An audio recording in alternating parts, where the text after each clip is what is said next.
Chicago area viewers, you can watch the WGN News right now on CLTV, or you can visit WGN.com to watch the 9 o'clock news.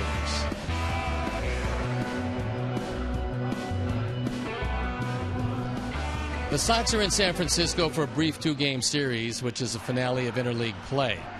And so these two teams met back in June, and when they did, the Sox won both of the games. So hopefully they'll have that kind of success here in this series. And stay with us, because we'll be back with more of White Sox Warm-Up after these messages.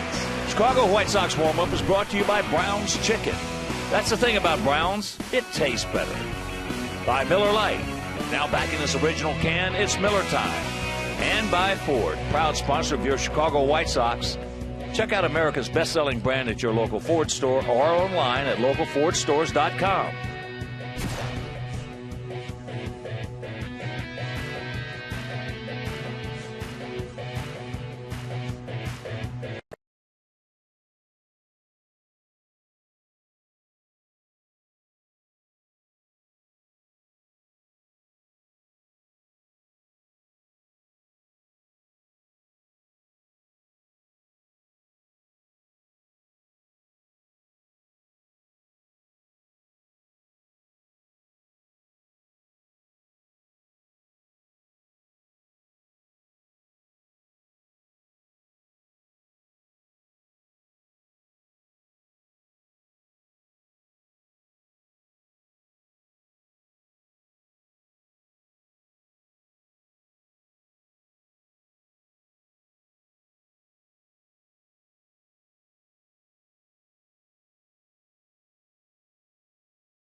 This is the finale, the swan song, the coup de grace, as it were, for interleague play. And as you know, when you play in the National League City, the pitchers get a chance to hit.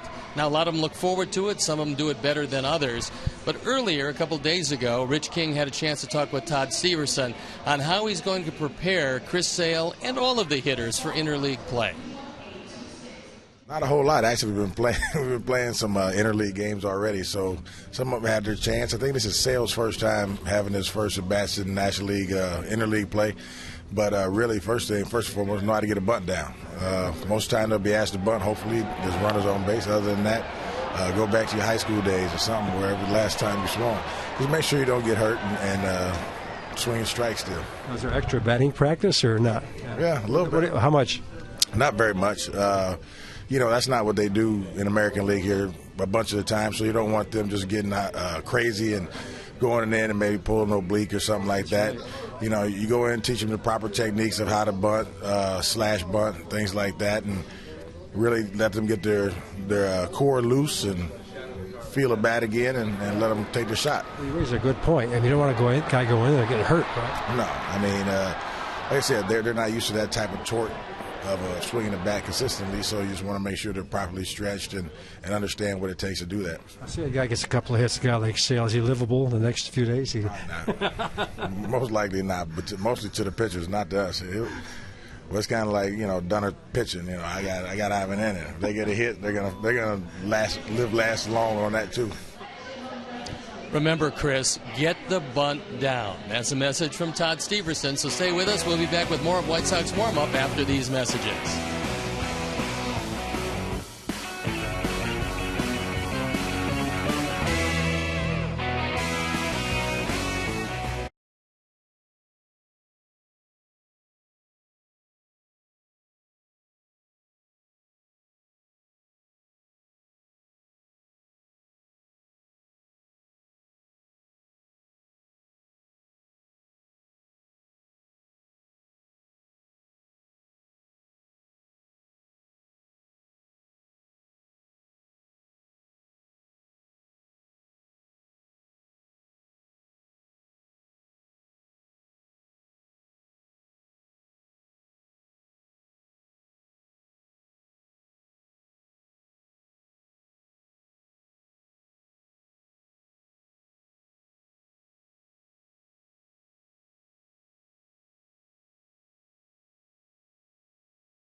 Brown's Chicken.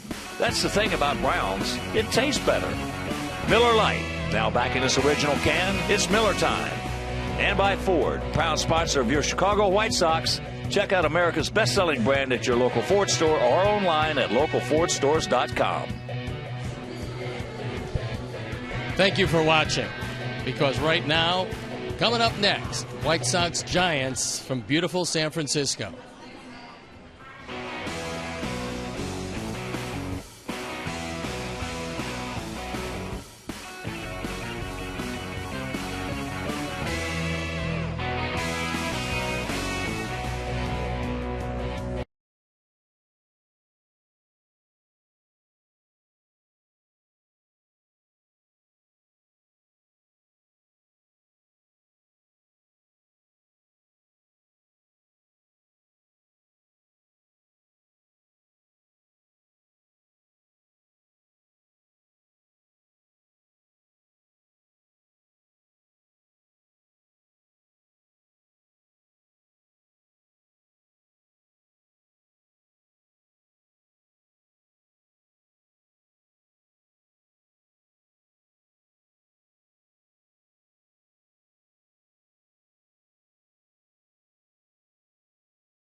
We are coming to you from AT Park, where tonight WGN Sports presents White Sox baseball. It's Jose Abreu, Adam Dunn, Alexa Ramirez and the Sox as they get set to butt heads with Buster Posey, Hunter Pence, Pablo Sandoval, and the San Francisco Giants.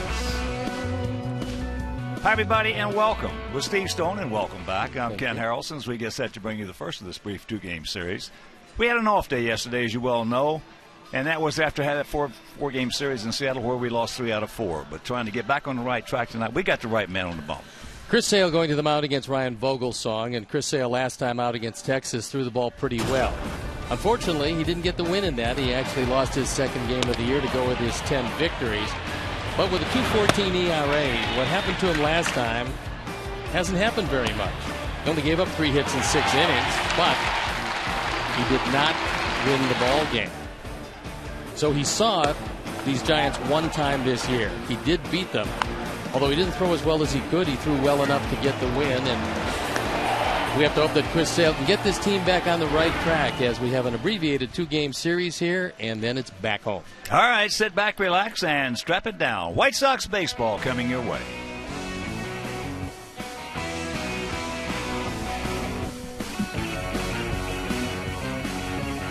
Chicago White Sox baseball.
Your home for the most live sports.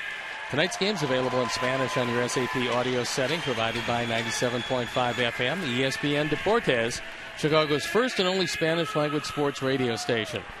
So let's take a look at the Mazda White Sox lineup, and here's how Robin is going to put them out there tonight. Alejandro Diaz leading it off, and it's Gordon Beckham, Jose Abreu, Adam Dunn in right field, Lexi Ramirez, Connor Gillespie, Tyler Flowers, who's been red hot, along with Jordan Danks in center, and Chris Sale. Pitching and hitting ninth. The defense and out the lineup behind Vogelsong. It's Morris, Pagan, and Pence in the outfield with Sandoval, Crawford, Panik, and Duvall in the infield. Buster Posey, the very talented catcher, behind the plate. And Ryan Vogelsong on the hill. He's 7-8, his ERA, respectable at 3.77 out for his 24th start. Opponent's hitting 265, which is a bit a high number. And the umpires for the game tonight. Fielding Culbreth behind the plate, Chris Siegel at first, David Rackley is at second, and Jim Reynolds is at third. So they throw the ball around the infield on this beautiful night in San Francisco, which means we're ready to play baseball, and I'm ready to turn it over to my play-by-play partner, Ken Harrelson. All right, Stevie, thank you. And once again, good evening, everyone, and welcome to White Sox baseball right here with WGN Sports. And before we show you our picks to click, you at home select yours. So the 37-year-old veteran right-hander, Ryan Vogelsong's first pitch is taken outside. What's he going to feature out there tonight? He's got a cutter. He throws a curve and the slider. Neither are overwhelming. He's got to be pinpoint with his control, but he'll get that velocity anywhere from 90 to 93, and he's got to move the ball in and out or he's got problems. Piazza fouls it away. Sox come in hitting at 258 as a team with a 4.39 ERA. He's had his best years of his career with San Francisco, 13-7 in 2011, 14-9 in 2012. But he's been around a long time. Started his career in 1998. Misses with that pitch, and the count 2-1. And here at AT&T, 339 down the left field line, 309 down the right field line with a high wall. 421 out there in deep right center, 399 in straightaway center, and 382 in left center.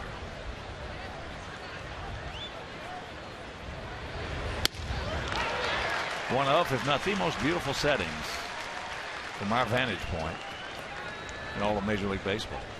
It's a gorgeous ballpark, and as high up as we are, you can see the ships out on the bay. It is absolutely gorgeous, but it's not an easy place to hit at night. And there's a good way to start it. So the leadoff man aboard.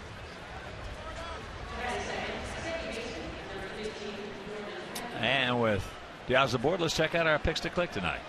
Jim Angio, our director and crew, with Tyler Flowers.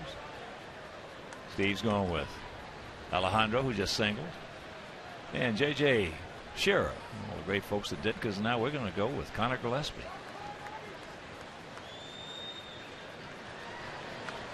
So here's Beckham. Gordon at 227 homers, 35 driven in. Outfield straight up. And that's into Morris territory out there. Michael with the catch, and that's out number 1. They get a pretty good defensive left side with Sandoval, who's having his best defensive year at third. And Brandon Crawford, who's just an outstanding shortstop. Now, he's not going to hit very much, but they love his defense. He's been terrific since they brought him to the major leagues. And Bruce Bochy said if they can get 250 out of him, they'd be very happy with that. So far, they've got 229 out of him this year. Well, he's got 17 errors, which is a lot. So that'll tell you probably he's got very good range. Right, gets to a lot of balls and probably throws them away because he's a young player. Yep. If they're that high on him. They are. Abreu at 304, 31 homers, 86 knocked in. And once again, the first topic of conversation when you walk into the ballpark, see some old friends. How about this Abreu? I like all the people that ask you if he's for real. I mean, we're sitting here close to the middle of August. The guy's driven in 86. He got 31 home runs. I would think by now he's established the fact that he's pretty much for real.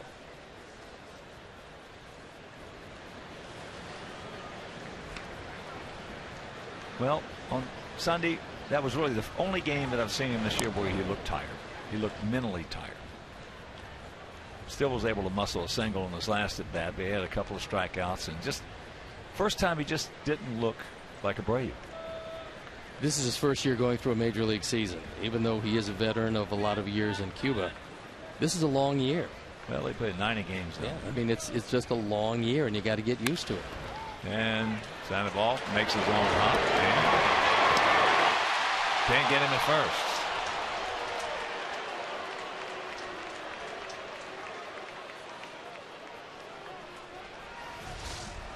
Joe Panik is a good but not a great second baseman. He's got a shot at him, but without that real strong arm, he can't get it there in time, and he does indeed beat it by a step. Called by Chris Siegel.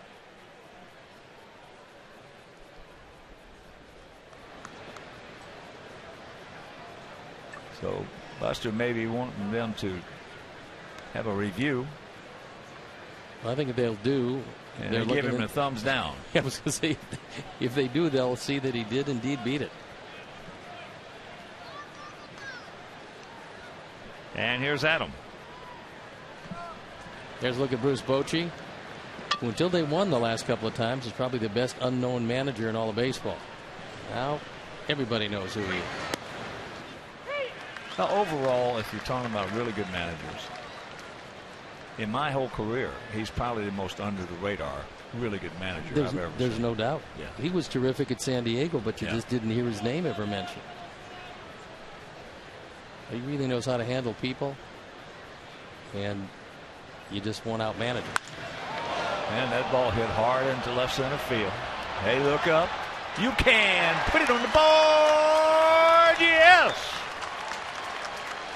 A bomb by Dunn, and it's 2-0 Sox.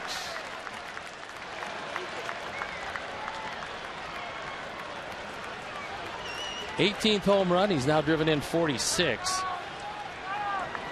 And opposite way in this ballpark is a blast.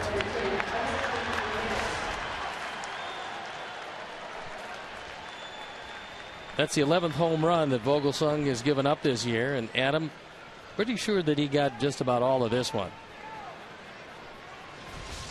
Well, talking to some Giant people, they say that Vogelsong has been pitching to this park because it's tough to hit, as you mentioned, especially at night. It is. So he's been pitching them away, letting them hit away, but he had the wrong man at the plate for that philosophy right there. And but for that probably half a step, he doesn't come to bat. So Jose hustling allowed yet another hitter and a 2-run homer. Alexei takes strike one. Of course, with that home run, the Alex Nelius family and White Sox charities will hook up in loving memory of Ursula. But right here, the 2-run bomb by Dunn, and we'll go to the bottom of the first, leading 2-0.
It'll be Pagan, Pence, and Posey, the top 3 All-Ps.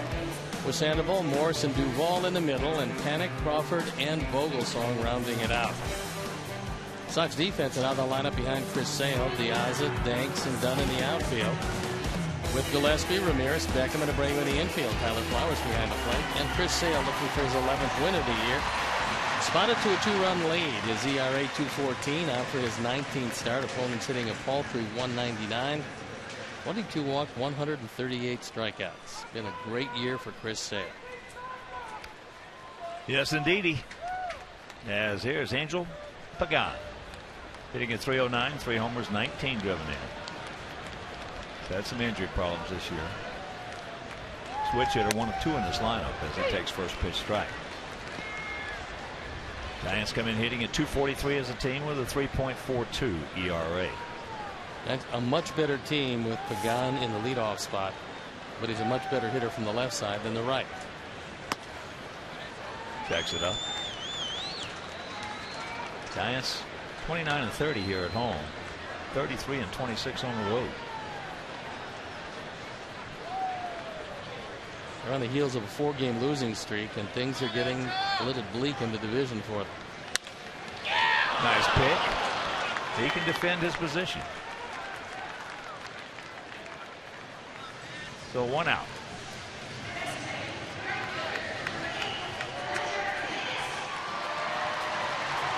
And that'll bring up a fan favorite here in San Francisco, Hunter Pence, and why not?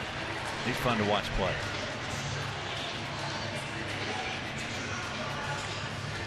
He's one of those guys a whole lot like Adam Eaton for our club in that he leaves it all on the field with every play, every game. Yeah, he's hitting at 287, 15 homers, 51 knocked in. Last year hit 283 with 27 homers and drove in 99. Also has about the highest pants in the major leagues. Some of them. It's and that's trouble.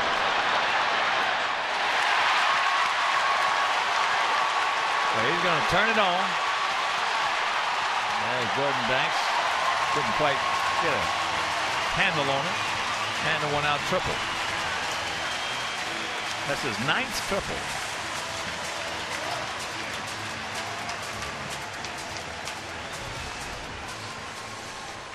This is a very big center field and a huge right field.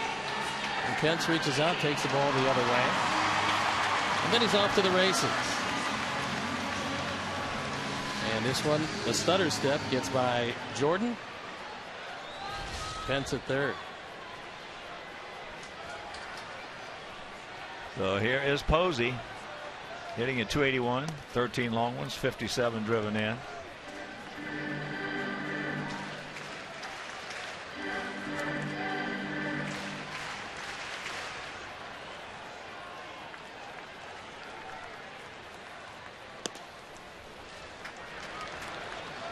Talking with longtime shortstop and 6-year coach for these Giants, Sean Dunston, he was saying Buster Posey is absolutely the same whether he goes 4 for 4 or 0 for 4. Well, they're going to come to the plate as they miss him. No, they got him.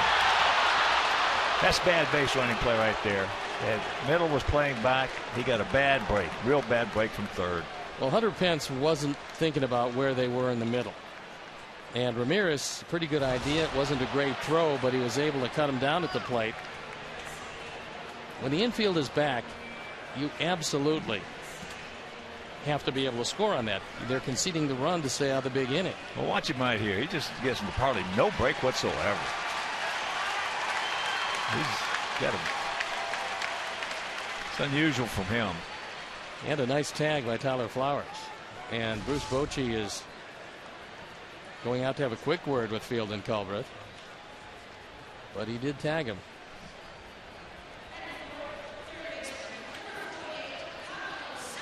Good play by Tyler. And a heads up play by Alexi when he saw he got the terrible break.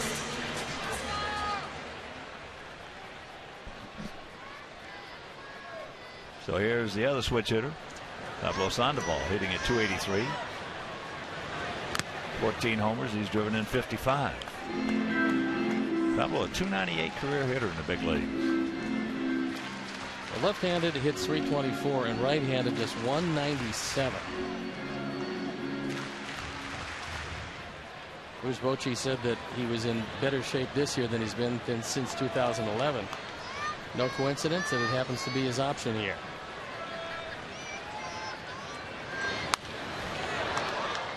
It's up into the mezzanine.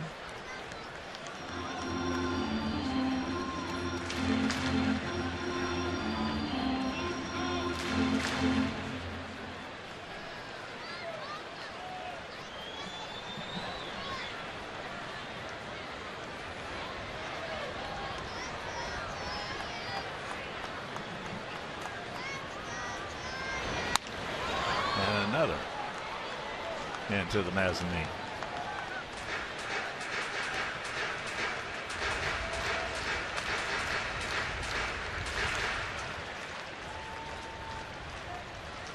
If it's right, what they're talking about out here is that the Giants offered him 5 years for $90 million, and he turned it down. So he didn't even want to talk about it. Turned it down out of hand.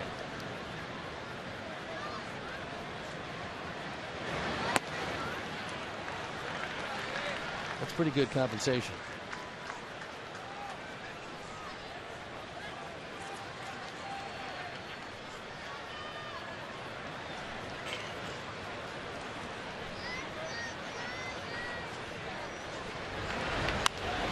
Good pitch on the fist, fights it off.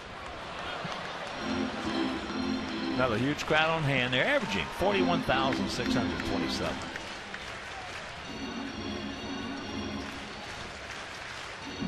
They certainly love their Giants here.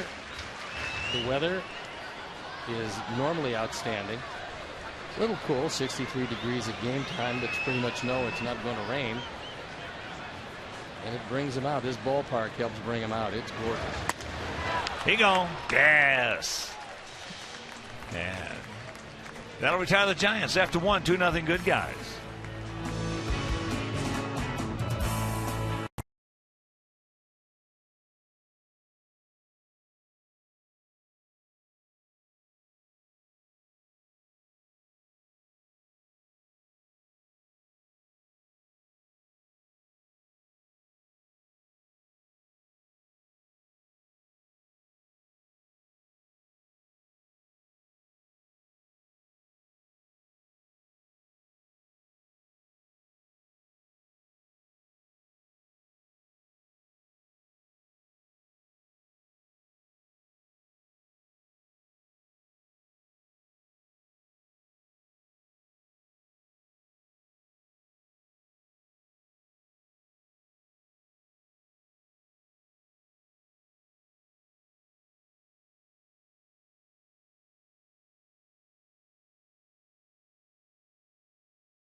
Baylor Field for free T-shirt Mondays. Now, Monday, August 18th, first 20,000 fans will receive a Chris Sale T-shirt. So watch as the Sox take on the Orioles at 7:10, and tickets, well, they start at just $7. So to purchase, visit whitesox.com/Mondays.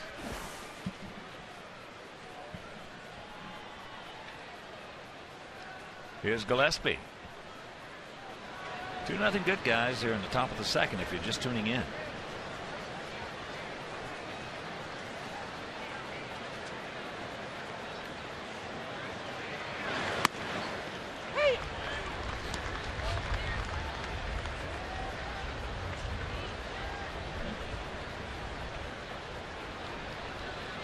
Gillespie hitting at .313, 4 homers, 41 driven in.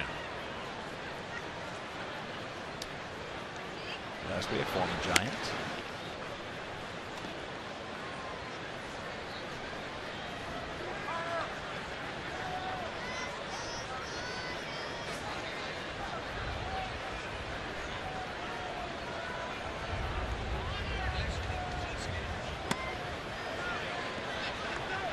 He did not go.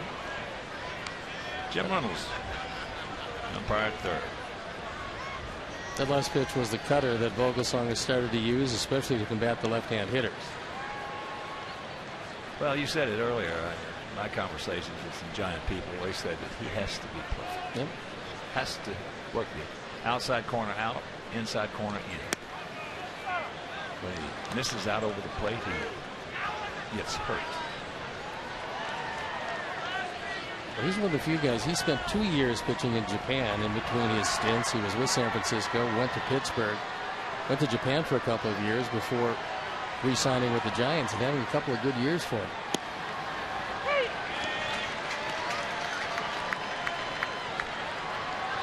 Last 2 times out, he's been very good. With a 2-0 record, a 1.20 ERA in 15 innings, but he had a rocky start to this one, giving up an opposite field 2-run home run, the 18th of the year for Adam Duck. That's foul back now to play. Well, the Giants really been crippled up. A lot of injuries, like every team. I mean, every place we go, we're saying the same thing about every team we play. And they're saying, well, boy, you guys have had a lot of injuries. So, you know, it's an epidemic this year. There's no question about it. Now, the Giants' #1, Matt Cain, is lost for the season. That is a huge loss for them. Although it was not a particularly good year. He was having some arm problems. Madison Bumgarner, now by far and away the best they have. That ball is in the gap, and nobody's going to get that one. So he's going to turn it on. Now he's going to make the turn. And he's going to get into third. So Gillespie picks up his 4th 3-bagger.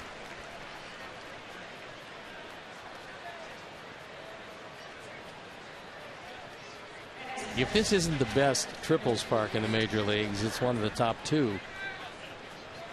That fastball was down. It was actually out of the strike zone, but most left-hand hitters really like low pitches, and there's a whole lot of room. 421 to that triangle out there, and you split the outfielders here, it's pretty tough to stop anybody with any speed at all from going to third base. Well, the only other park that I can think of in baseball with a 420 sign out there in right center field is Fenway. Yep. Detroit has 420 straightaway center, but this is a much better triples park than Comerica Park. No doubt about it.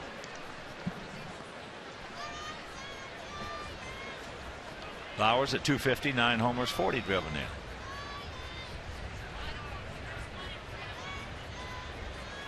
in. Infield comes in against Chris Sale. Bruce Bochy knows that you can't give up too many more than the 2 you've already given up.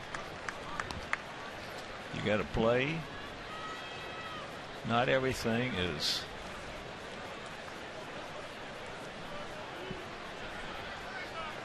pat in this game, according to who's pitching.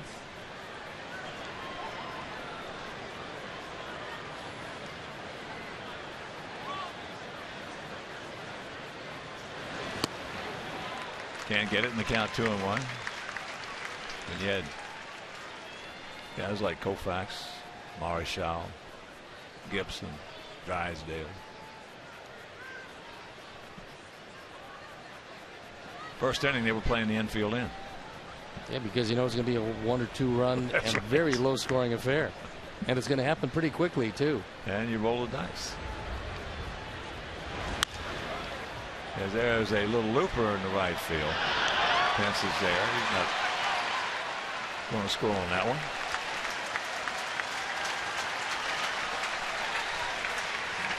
So 1 out.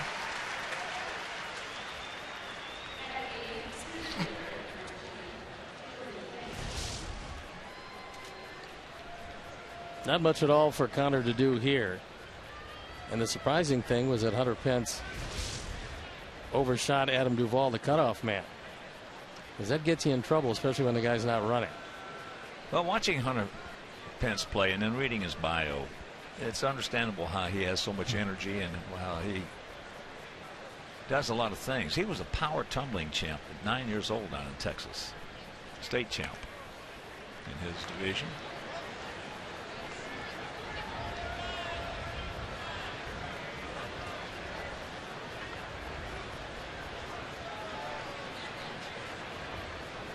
Vogelsong fell off the mound, and that one almost was thrown to the screen, scoring a run. His spikes got caught, which happens sometimes to pitchers. And when that front heel catches, you don't know where the ball's going.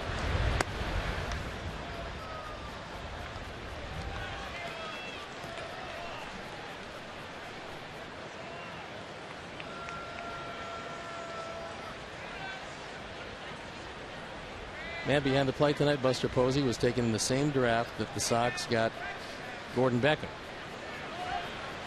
Buster went with the 5th pick to the Giants. 2-1.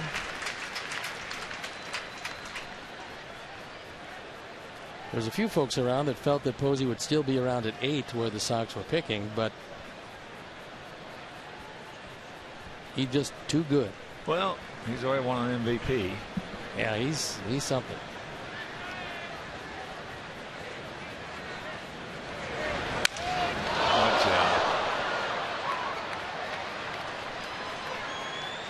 Another maple bat bites the dust. That one disintegrated. That went out to Joe Panik at second base.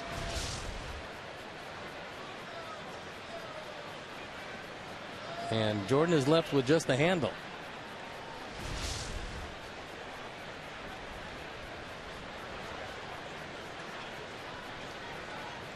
So a guy check a swing with an ash bat and was left with just the handle. Never made contact. Jim Rice? Yep. In Detroit. It just happened again with the Dodgers. I could see it happening more with a maple bat than an ash. Happened with Yasiel Puig. Watch out. They don't get him. But they get the strikeout. A big out. So we get the leadoff triple. Now he's still there with 2 outs and it's up to Chris Sale. He gets him with a changeup, and it looks like Sandoval tried to put the knee down and block off the bag. You see his right knee. He tried to block off the right hand, but he couldn't get Gillespie, fortunately, and the inning stays alive. And now they're looking once again. They want to take a look at it. But I'm pretty sure that Bruce was assured that Gillespie was back in. So here's Chris getting his first at bat in interleague play.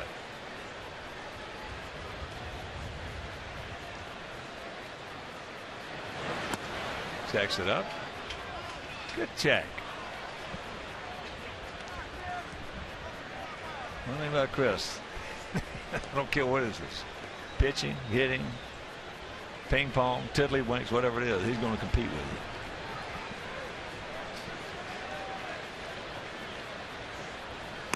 Well, he's a pretty intense character.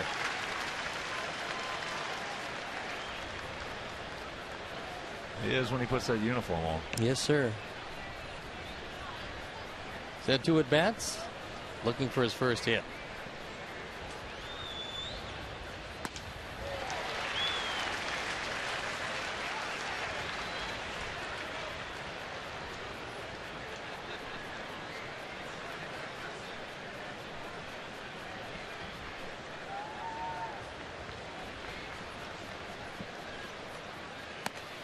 Attaboy.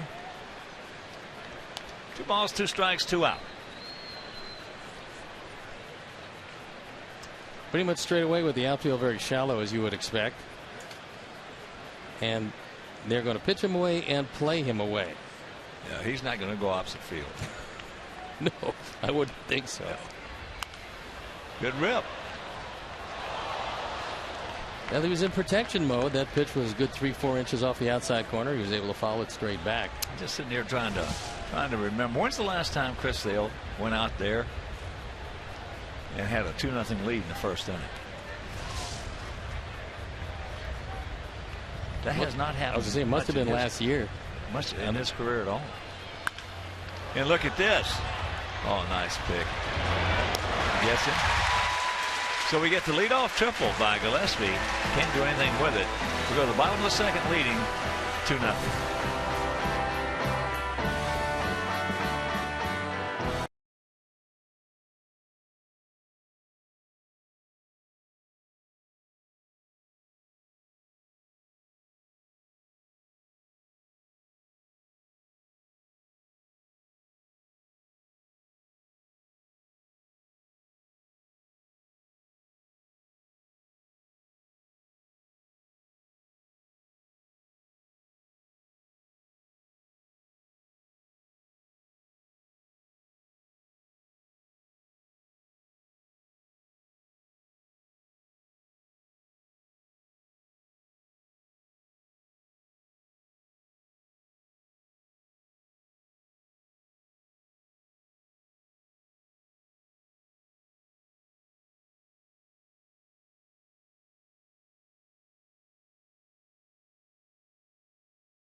On an opposite field, 2-run shot by Adam Dunn. If you're just joining us, and while we have a moment, I want to send a big White Sox hello and thank you to George Muntz, general manager at just a fantastic facility, Half Moon Bay, about 45 minutes out of San Francisco, where we were there yesterday. It's a beautiful, beautiful Ritz-Carlton facility. Not too much different than going over to Hawaii and sitting on one of those cliffs overlooking the Pacific.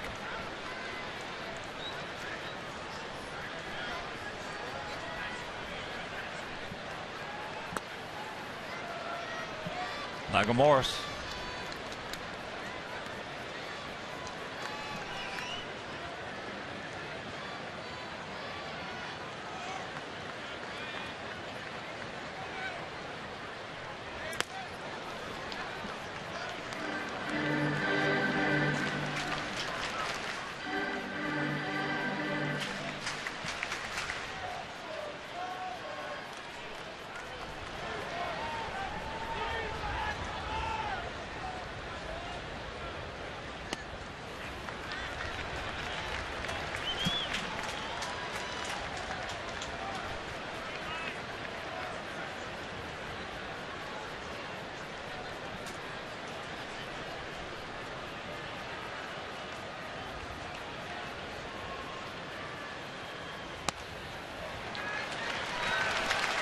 So there is the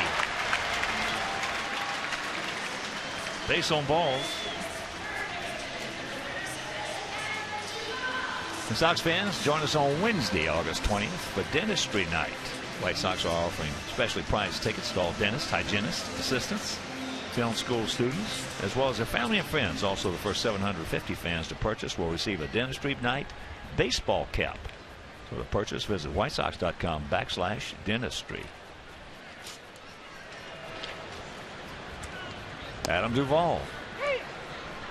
He was leading the Pacific Coast League in home runs when they called him up. And Bruce Bochy says he has easy power.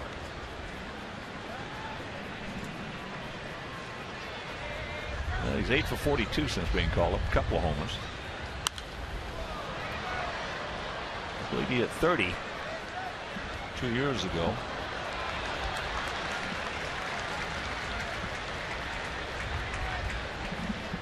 Yeah, they're really missing is Brandon Belt, their normal first baseman, because he gives them left-handed power, which is something that they can use in this lineup. And also, he gives them a terrific glove at first base.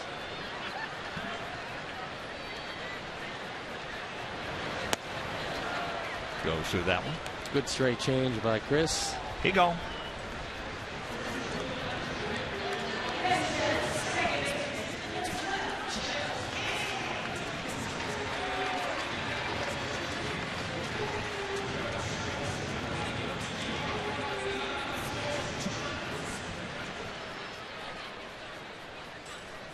Here's Joe Panic. 255, no homers. He's driven in 6.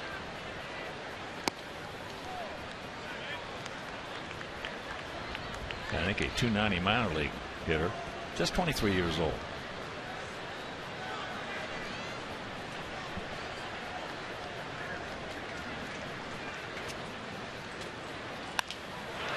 Soft line drive. 2 out.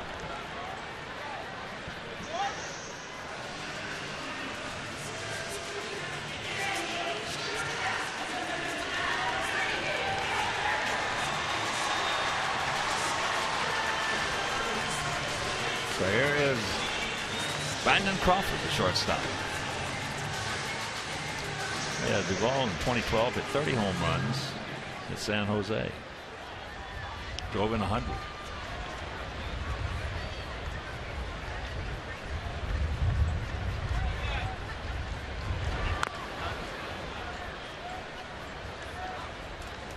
Well, what happened to Belt was, first of all, he had some hand problems. He finally came back from that. And Arco Scudero was taking infield practice, happened to hit him. He wasn't looking at first base. And what they didn't know was that he suffered a concussion. So he went out. Next day, played a game, got a double. And unfortunately was suffering from all the symptoms of a concussion as they looked at it the next day. Now he's disabled, which is really a blow to the Giants.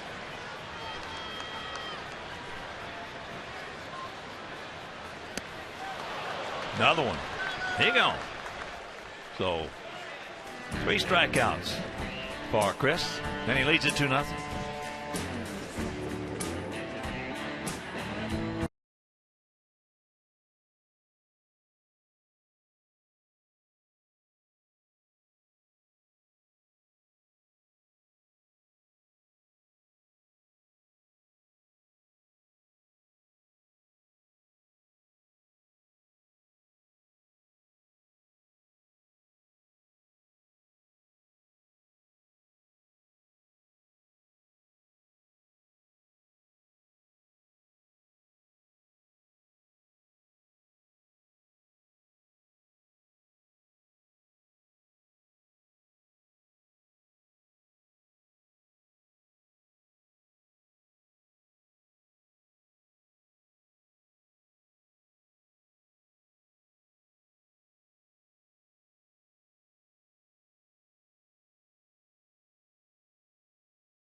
At WGNTV.com, sponsored by Jeff Vukovich, your local nationwide insurance agent serving the area for 36 years. To join the nation, visit jeffvuk.com. Nationwide is on your side.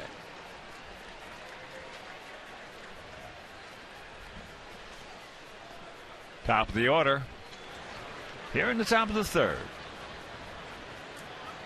Piazza, Beckham, and Abreu. Alejandro single up the middle to start off the ball game.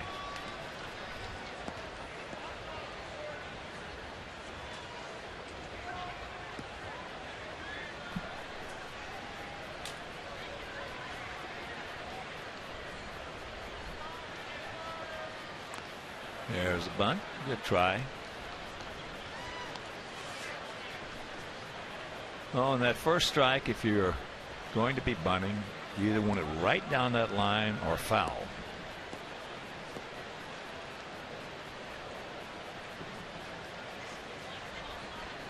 Served one purpose. It brought Sandoval way in at third base.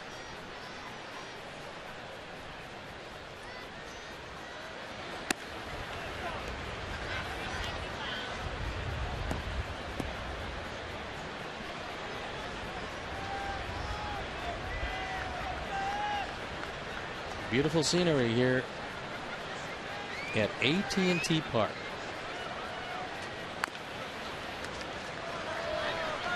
Wood makes a pretty nice catch on a one-hopper. Great American Ballpark in Cincinnati has a beautiful view, as does PNC in Pittsburgh. You have to put these three right at the top.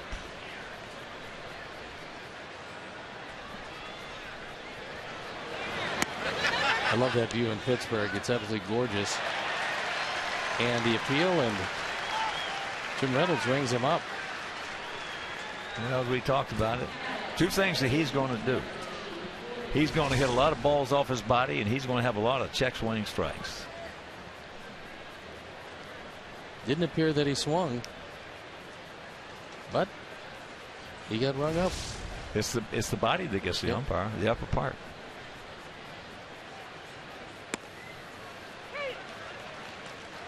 Gotta try to figure out a way to create a technique for Piazza. And most of the time, if you're going to do that, it's the back leg. In his case, it's the left knee.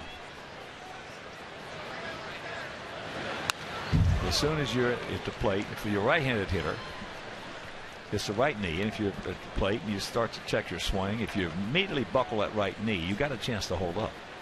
If you don't, right knee keeps going and you just keep going with it.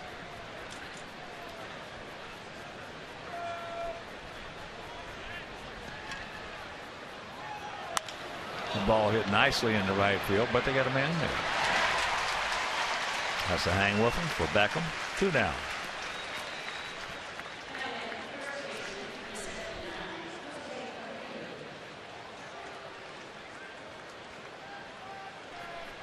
So here's Abreu. Hit into a 5-4 fielder's choice in the first inning, but it was his hustle down the line that kept the inning going. And the on deck hitter, Adam Dunn, hit a 2-run homer.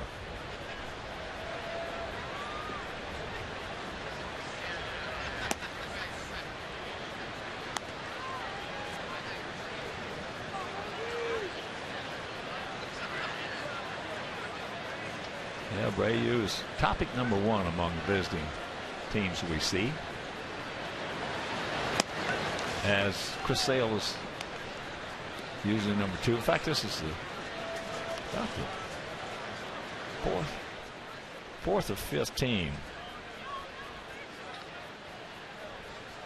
As we'll show you that at bat after this pitch. And poof.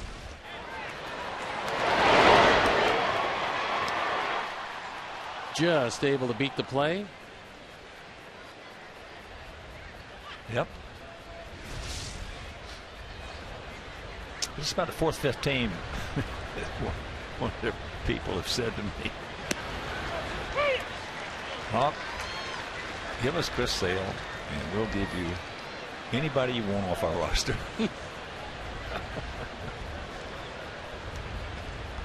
Well, Chris Sale or Jose Abreu Last 30 games, 374. Gazelle could make a huge difference with a lot of teams. Long peg by Pablo. Vogelsong with a 1-2-3 innings, retired his last 6.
This is only the second time in Chris Sale's career that he's had a 2-0 lead before he threw a pitch.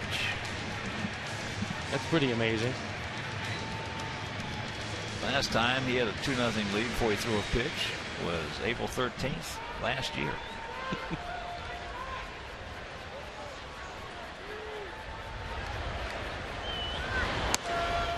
First pitch strike to Ryan Vogelsong. He is 5 for 40 on the season with a couple of RBIs. Whistles that one right on by him. Yeah, he's not going to catch up to 96 on the outside corner. Of course, there's not many hitters that will. But especially a pitcher, got no chance.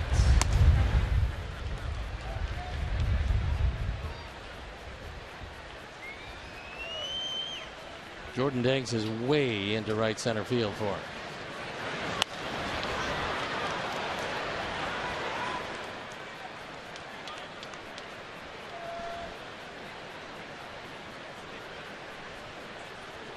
Well, the young man wanted to pitch in the big leagues, and didn't have much success. Had to go, as Steve told you, to Japan for a couple of years. Come back, he gone. So he's paid his dues. Those are nice stories. I like stories like that. 4 strikeouts now for Chris. Nicole Sanchez has some contest winners out here. Big Sox fans came out. And there's some of the K-Zone placards. Had a chance to meet and talk to some of them prior to the game. They're having a ball.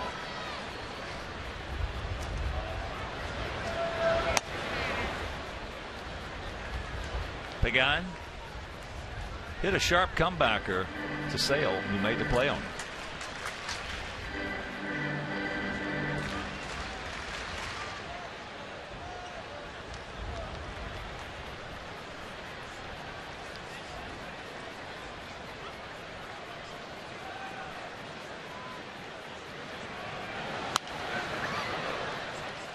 That is out of play.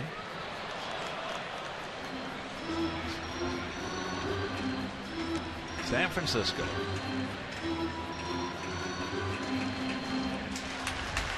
Fascinating place. Some terrific restaurants. Beautiful city. And great surrounding areas.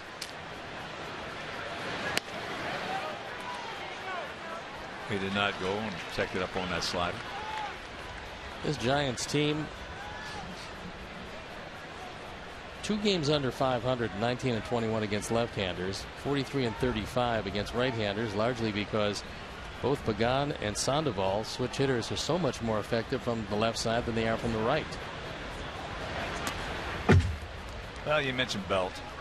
What was it, 3 years ago? Maybe 4. 3 or 4 years ago in spring training, he was one of the most impressive hitters we saw. Boy, he looked like he was just going to just absolutely wear it out.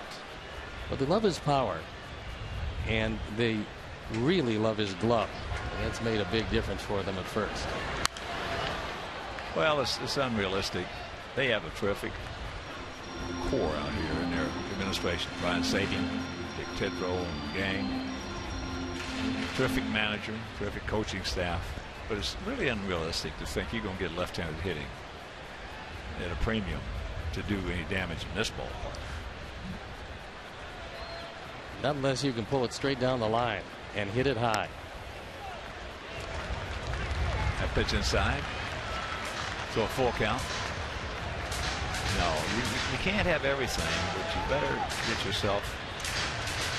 First of all, good left-handers are going to get you out anyway.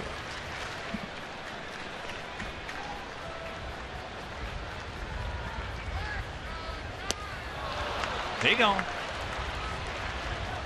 Good straight change. And Pagan well out in front of it.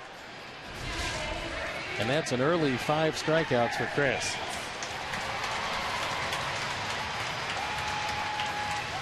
That straight change is so effective because nobody can read it. They see the arm angle coming out of the same slot as the fastball and the slider for that matter. And when the ball doesn't get there because of the velocity, they are way out in front. There's a slider strike to Hunter Pence, who tripled into right center field. That was his 9th three-bagger. But then he made a bad base running play. Infield was back with 1 out. Posey hit a ground ball to Alexei. He got a terrible jump. Alexei got him at home plate on a good tag by Tyler Flowers. Could turn out to be one of the big plays of the game because that cuts it to a 2-1 game, and it figures to be relatively low scoring, especially on the part of the Giants. There's a good pitch. He didn't get it. That was shaved off the outside corner. You can see in the National League, Pence is 2nd in hits, 2nd in runs, and 1st in at-bats. He gone. Gas. Strikes out the side. He has 6 punch-outs.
Inning with 2 outs and 1 on. And Adam goes the opposite way, which in this ballpark is a long way. His 18th home run. And it provided the lead that Chris Sale and the Sox are now enjoying. Well, he's now 3 for 8 lifetime off Vogelsong. And of the 3 hits, 1 of them stayed in the park. The other 2 were 2-run homers. He's the only guy in our lineup that's faced this guy before.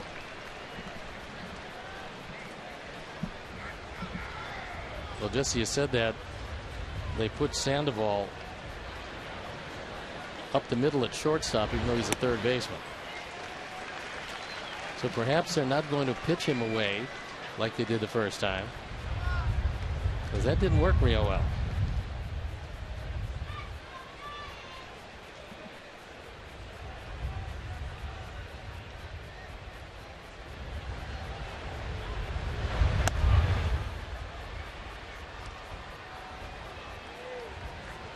Vogelsong's trying to get it in there, but he's missed a couple of times.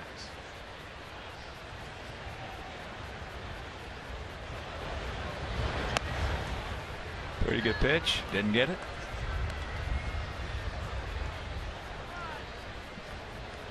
Two and 2. Tomorrow, in the finale of this road trip and this brief 2-game set with the Giants, it'll be Jose Quintana against Jake Peavy. So make your plans to be with us. And that'll be right here over WGN. So Bob Vorwall is headed in for John Waldron, making him work a whole bunch. Waldron, our producer.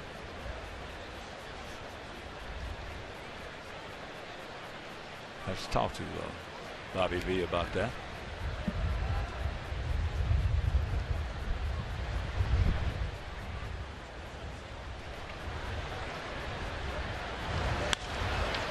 That's off the mound over to Sandoval. That's exactly where they moved Pablo after the second pitch of the at bat. And that is a definite hang with him right there.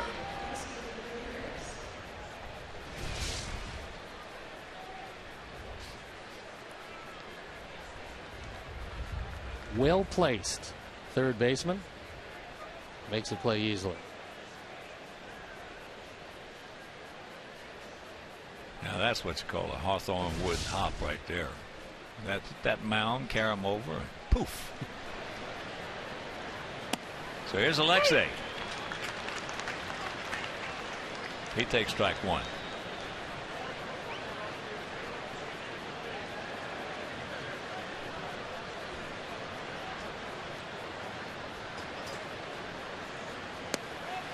Strike 2.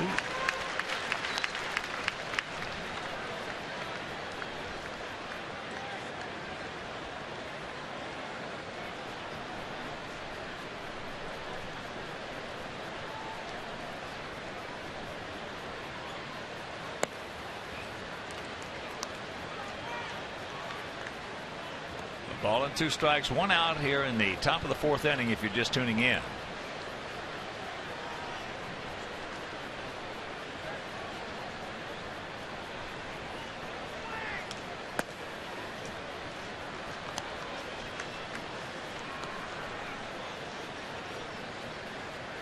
That game tomorrow will be a 2:45 Central start.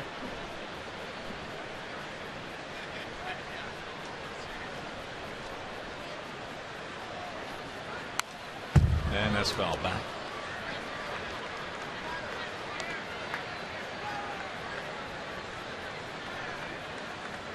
Then is back home for a couple of 3-game series, one against Toronto, and then Baltimore comes to town.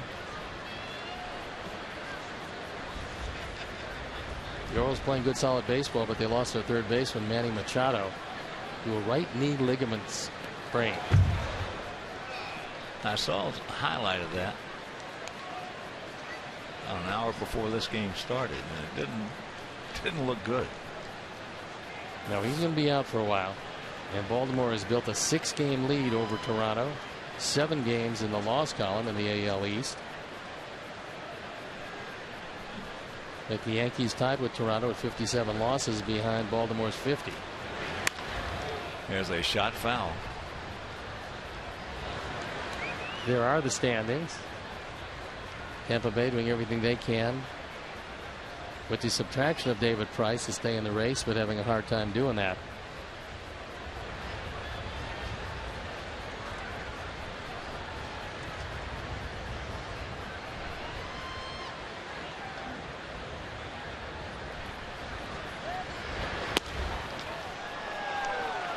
Close. And there is a working man's at bat right there. The one out walk. That's the first base on balls issued by Vogelsong. And that'll bring in to the box Connor Gillespie, who tripled leading off the second inning, and we couldn't get him home.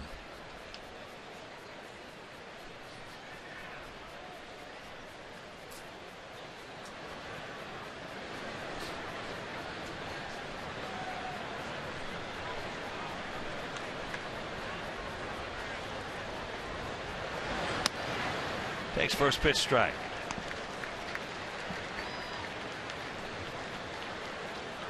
In case you did not hear, Matt Lindstrom has rejoined the team. Eric Surkamp was outrighted to Charlotte.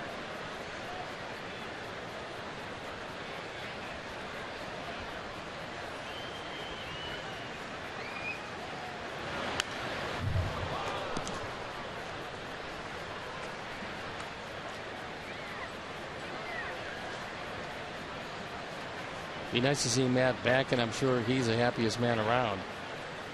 He's back a little ahead of schedule. When he first went down with the surgery, thought it could be done for the year, but didn't work out that way. And anytime you get back off the DL, give yourself an opportunity going into next year. You got to relish that, and I'm sure that Matt is ecstatic. Well, he was throwing the ball so well when he went down. All we talk about Johnny Danks, he's got to keep change it down. He pitches well, gets it up, he gets hit hard. With Lindstrom, he stays on top of the slider. He's really tough. He gets around it or underneath it, he gets hit hard.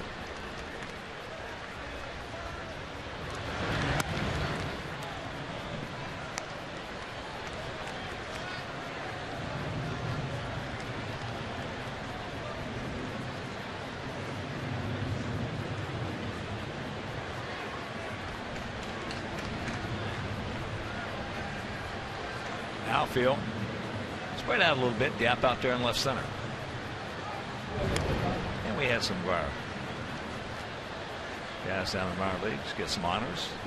AAA Charlotte, Josh Fegley was player of the week. Birmingham right-hander Chris Bassett was pitcher of the week, as was Tyler Danish in Carolina. Ate him up right there softly. Can't get him.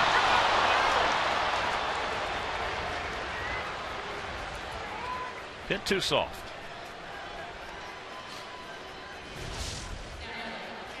See where Posey wants it, and he gets it right in there on his hands. Slow developing double play attempt, and Connor able to keep the inning alive. Back talking about Tyler Danish. He's thrown 22 consecutive scoreless innings and is 4-1 with an 0.81 ERA with 40 strikeouts in his last 8 starts. That's a good run. He's got a chance. He got a chance to be real good. First pitch strike.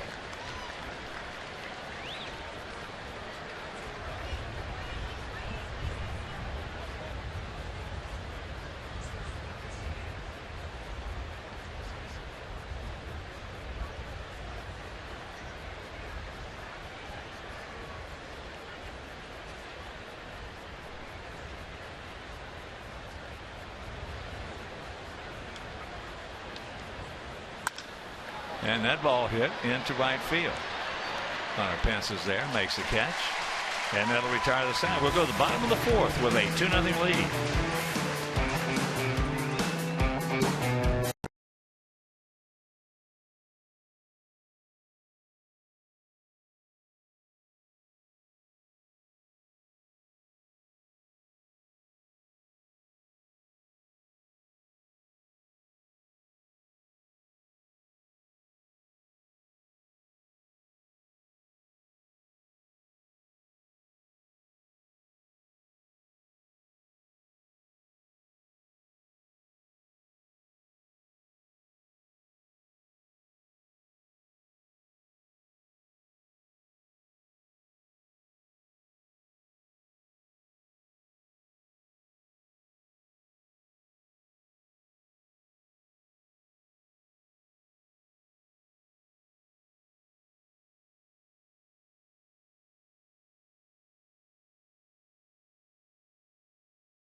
MLB.com and click on the Game Zone banner for updated stats and information. The Game Zone is powered by St. Xavier University. Tradition and innovation, this is where they meet.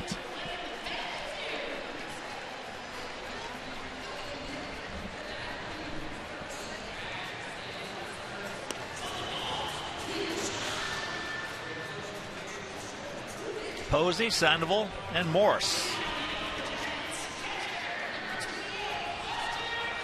And prior to the game and during the game up on the scoreboard, they are giving a tribute to Robin Williams, one of the most talented entertainers in history. And he was a big San Francisco Giant fan. Oh, what a tragedy.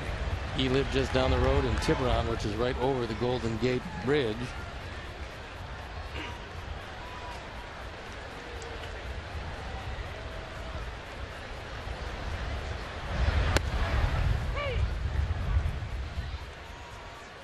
One and one to count. Posey hit into a 6-4 or 6-2 fielder's choice. There's a slider strike. Looked like he was going to drive in his 58th run of the year, but it was not to be.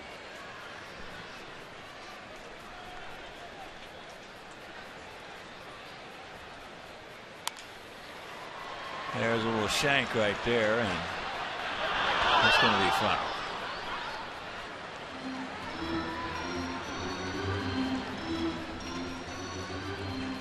Sox swept that 2-game set against the Giants back home.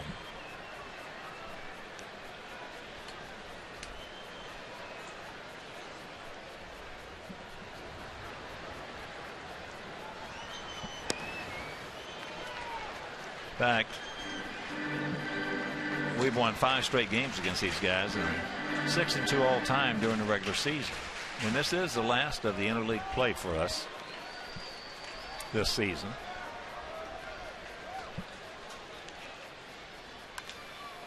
Oh, nice. Beckham. Hey, bro. Nice slider. Took a little something off. 1 out.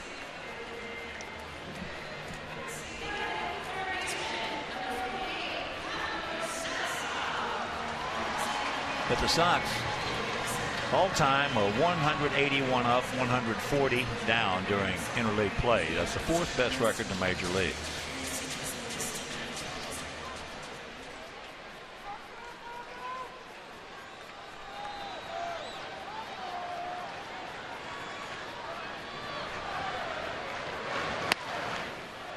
First pitch strike to Sandoval, who struck out swinging on a 3-2 fastball.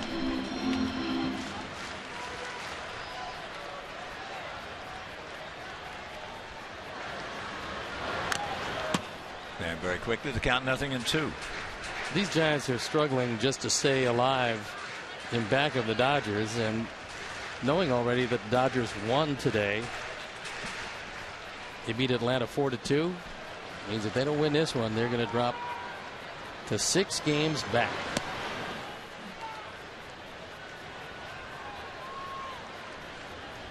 Well, if the Dodgers are healthy, they can stay healthy, nobody's going to beat them. No, they're pretty strong. That's up high. Unless you catch them at the right time, because it's not who you play, but when you play them.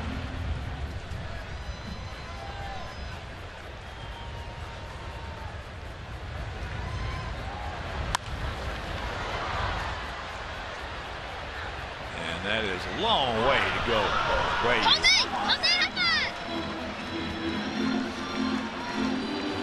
Count hangs at 2-2. There is a lot of room as you go down. Actually opens up.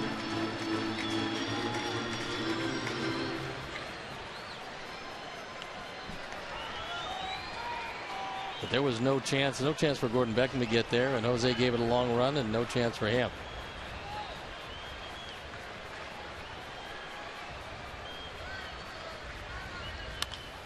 Fist hit him. Alexei There's Doc Edwards' shot. But they only have 6 games remaining between the two teams.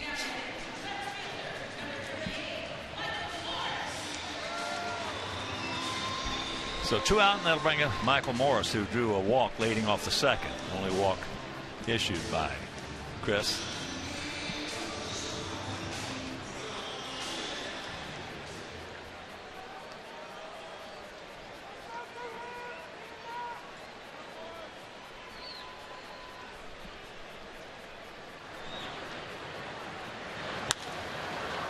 High pop up right side on that changeup. And that'll retire the side. 1, 2, 3 inning. He's retired the last 9 he's seen, and we're into the 5th.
Specialty beer night on Saturday, August 16th. You can purchase a specially priced lower box ticket and a tasting ticket to access the pregame beer tasting, sample different brews, and enjoy complimentary snacks and Sox giveaways. So to purchase tickets, visit whitesox.com/specialty.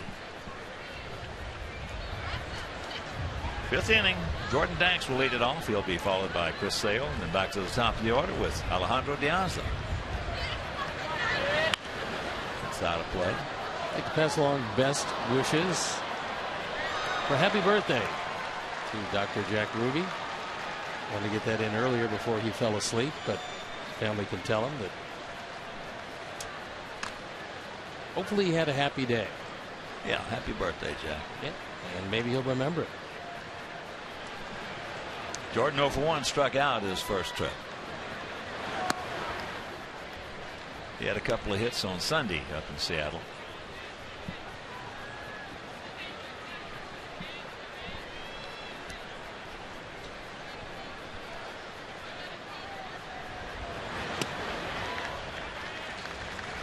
One and two.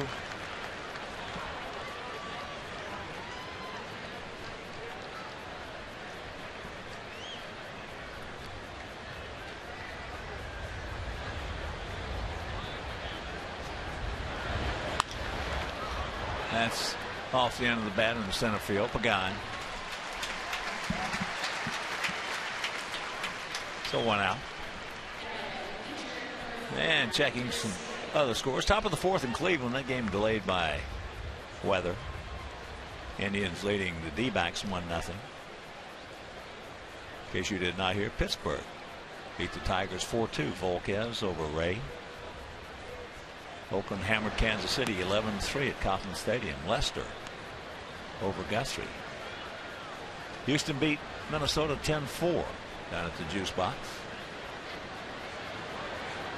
Tampa Bay and Texas tied at 2. Bottom of the 10th in Arlington. After 5, it's Big A. Phillies leading the Angels 1-0. Seattle leading Toronto 2-1. Bottom of the 5th. That's Safeco. Just took that pitch nicely. Boston beat Cincinnati 3-2 at the Great American Ballpark. Dodgers over Atlanta 4-2, as Steve told you earlier. Miami shuts out St. Louis 3-0 down in Florida. Nasty Nats over the Mets 7-1 in New York. Cubs shut out Milwaukee 3-0. Hendricks the winner. Peralta the loser. Rondon his 15th save. And New York and Baltimore postponed due to weather.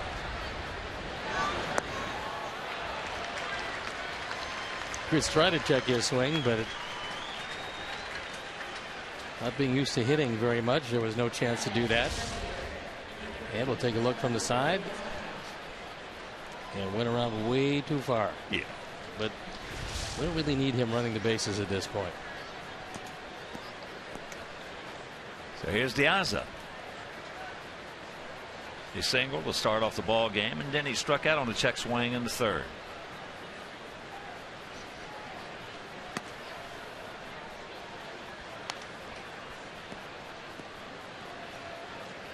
Pittsburgh climbed up. They're 2.5 back of the Brew Crew.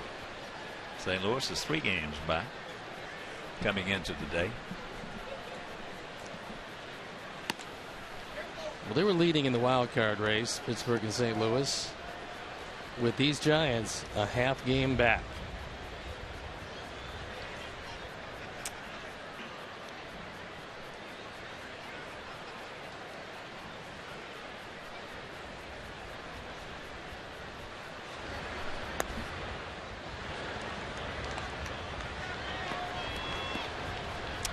You know, we talked about we've touched on this several times about the intangible, so to speak, which really is not an intangible to players or former players. It's the attitude of the ballpark, personality of a ballpark when you walk in. And we talked about the one down in Arlington. You knew something was wrong down there. Well, there's something right going on in Seattle. Those guys there's a nice atmosphere there, and when in their clubhouse, good atmosphere there. Chemistry is real good. I think what really helped them was the ownership showing that they would go out and spend $240 million on Robinson Cano to make that lineup legitimate. I think that really helped the entire ball club, not just for what Cano can do, but for how he fits into the middle of the lineup, both defensively, swinging the bat, and it shows that for a while they didn't want to spend money. Well, now they are spending some money, and I think it was huge. And they got themselves an outstanding bullpen. I mean, I think it was, and starters too. They're the best pitching team really in baseball right now. I know when we left there, their ERA, team ERA, was under 3 when we left there on Sunday. And in the American League, that is saying something. Well, they've got a great park to pitch in. And they've got themselves pretty decent defense.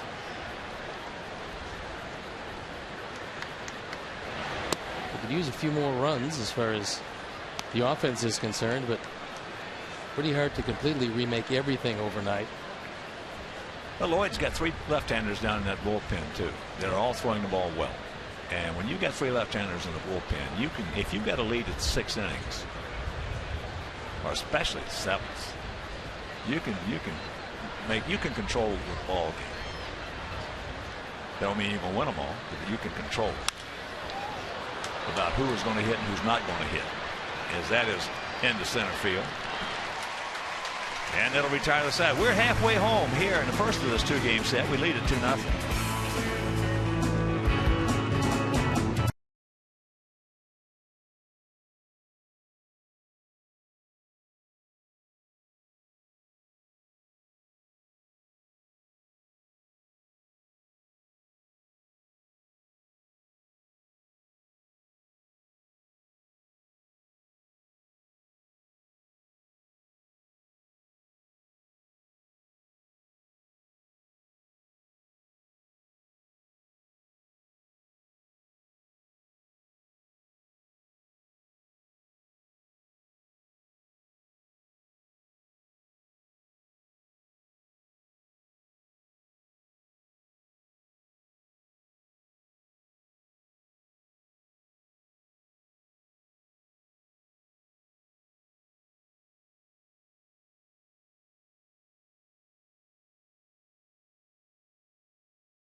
As our Sox lead it 2-0. It'll be Duvall, Panic, and Crawford. 6th, 7th, and 8th place hitters in this lineup. Duvall struck out on a changeup, swinging. Slider, no.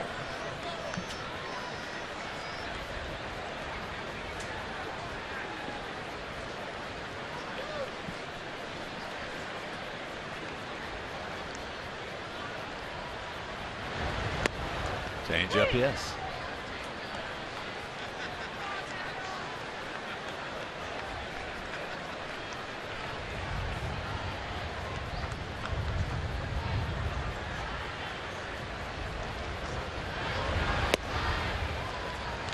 Changeup. One changeup inside, one changeup outside. And Duvall looked mystified by both. Pretty low pitch count for Chris Sale.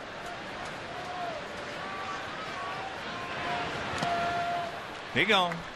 Slider. That is 7 strikeouts now.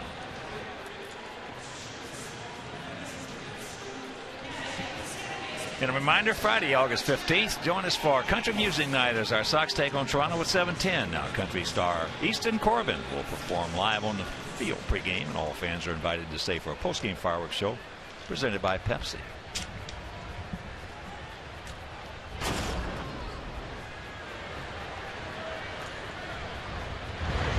Panic hit a soft line drive to his counterpart, Gordon Beckham.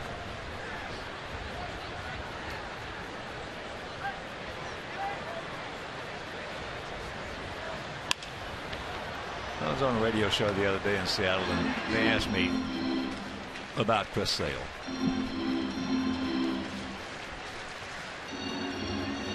And my comment was, which I've done a lot of thinking about it, as I know you have as well, although you were not a hitter. Of all the guys that I've seen this year, all of them, as there's a chopper in the hole. So that breaks a string of 10 in a row retired by Chris.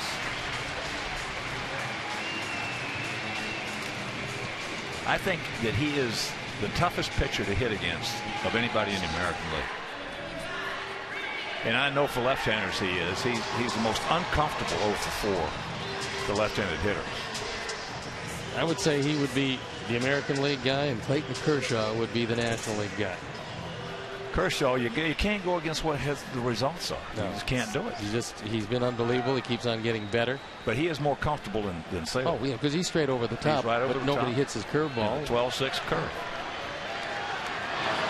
No, Chris is not real comfortable because the motion is unusual. It looks a lot like Randy Johnson's motion, although he doesn't throw as hard. But his breaking ball, which Randy Johnson called Mr. Snappy, that slider is probably the equal of Randy Johnson's because it comes out of nowhere, and when he backdoors it, right-hand hitter, there's very little chance. There's a chopper up the middle. Oh, nice play. Good play by Beckham to get the force on Panic at second. Beautiful, Gordon. He does not take that offense out there in the field with him. Well, the bullpen just got to work because if Crawford gets on, Bruce Bochy's going to go to the bench. But Gordon Beckham with the glove flip, make sure he doesn't get on. And this is, and probably will turn out to be one of the big plays of the game.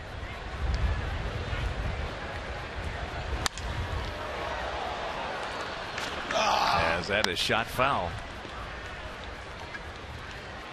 by Vogelsong. Yeah, there's a look at the ball dude. Yep, 80 years old. Dave Pops Barraza. Only been married 57 years. 4 kids, 11 grandchildren, and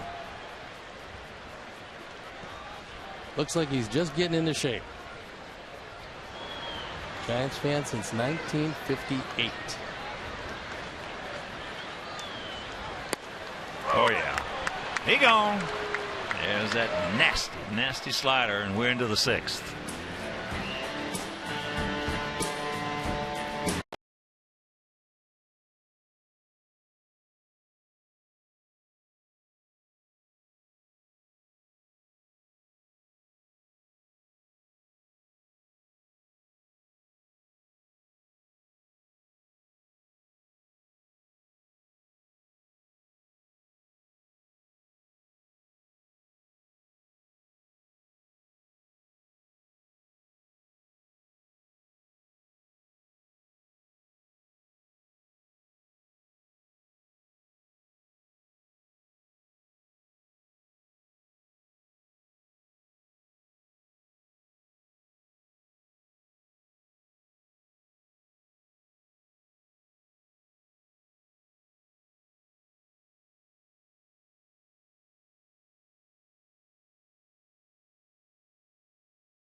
Audio setting provided by 97.5 FM ESPN Deportes, Chicago's first and only Spanish language sports radio station.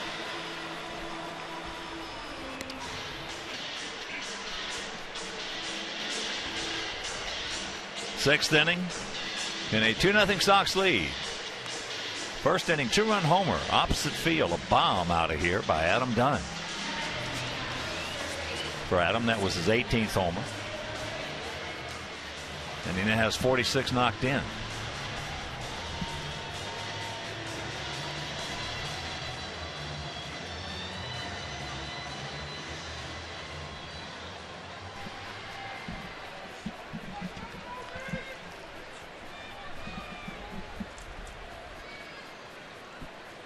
That was his 458th home run. So it'll be Abreu, Dunn, and Alexei. Abreu 0 for 2, twice he's grounded. Hits this ball sharply on the first pitch. So 1 pitch, 1 out.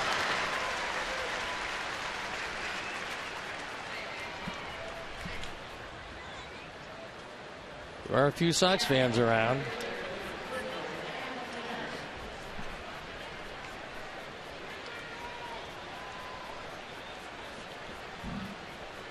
As we talked about, they're averaging 41,627. What a job Brian Sabian has done since he has come over here. And he's another guy that's been, as far as GMs go, under the radar. Well, he's been doing it well for a long time. A long time. That was back with the Yankees. Oh, yeah. I knew Brian Winters with the Yankees, and you knew then he was probably going to be, had a good chance to be very successful. He sure surrounded himself with some good people. That was John Sherholtz's big forte, or fort, some people will say. Forte is a musical, more of a musical type adjective.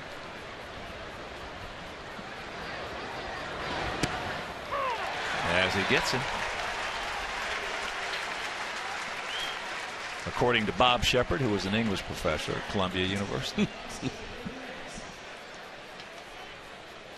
It's a crescendo at the end. So here's Alexei. He's grounded to first and he's walked. Well, Sabian was an assistant to Bob Quinn.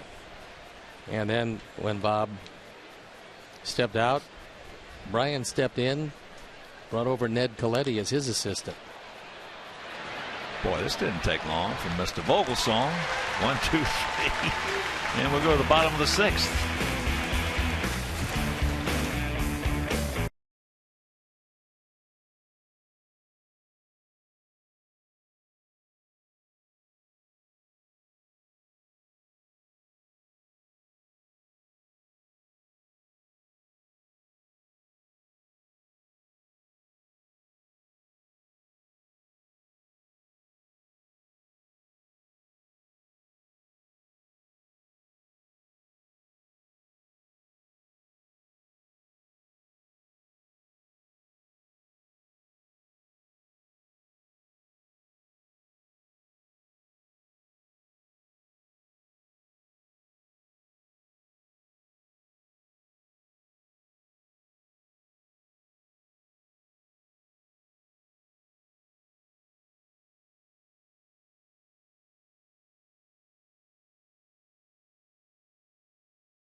of the 6th inning. Took a total of 2 minutes and 1 second. Yeah, that could hardly go much quicker unless you're going to only play for 1 or 2 outs in the inning. I think Jimmy and I were just talking. I think that's the fastest inning we've had this year. It may be one of the fastest ever. There's a slider strike to Pregame. Angel leading off. He has bounced sharply back to Chris, and he has struck out on a changeup.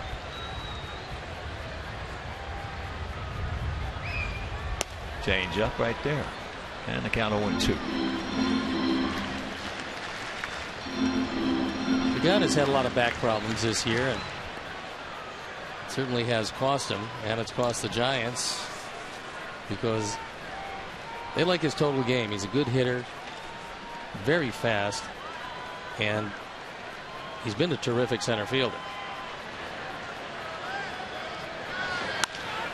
And that's in the right field.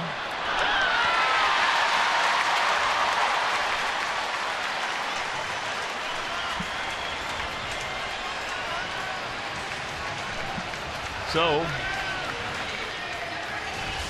the leadoff single. Doesn't hit this ball particularly hard, but he drops it in front of Doug. So here's Hunter Pence, a triple in the 1st inning, and he struck out in the 3rd. Very exciting ball player. I love to watch guys like Hunter and Eric Burns. He played. High energy guys. Not enough of them around.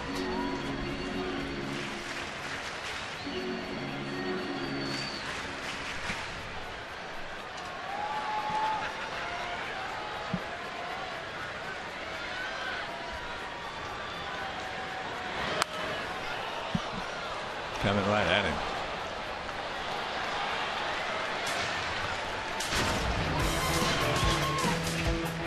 So there's a look at what he does and what he has done. And that is, he read his name in the lineup just about every day. And last year it was every day.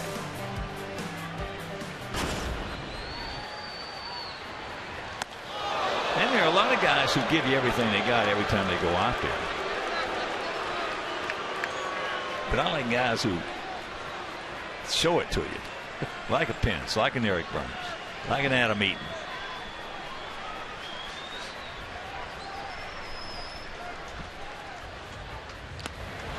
He gone. Strikeout number 9.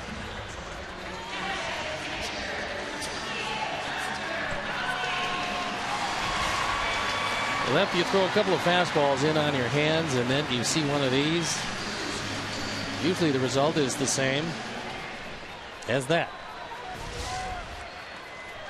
So here's Buster. Posey is hit into a 6-2 fielder's choice, and he's popped up to Beckham.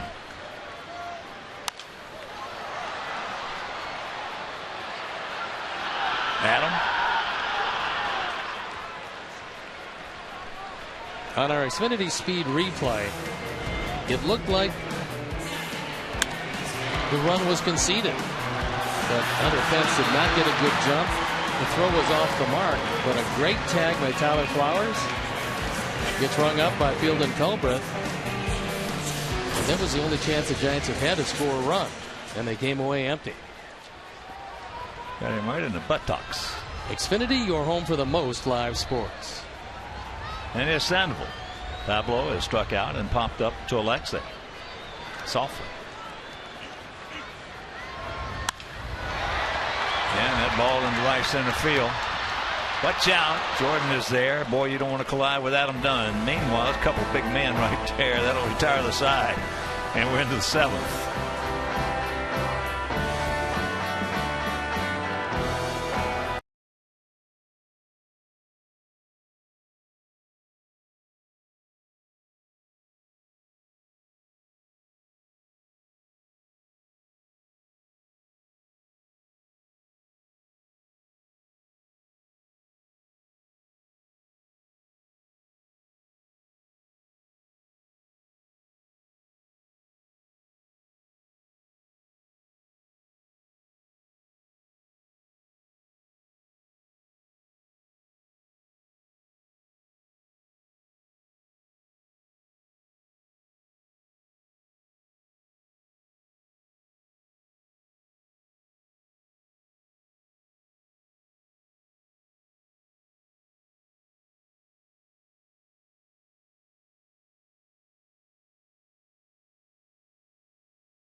Detroit at 7:10. All fans are invited to stay for a post-game fireworks show presented by Magellan Corporation. Now to purchase tickets, visit twicesox.com or 866-SOX-GAME.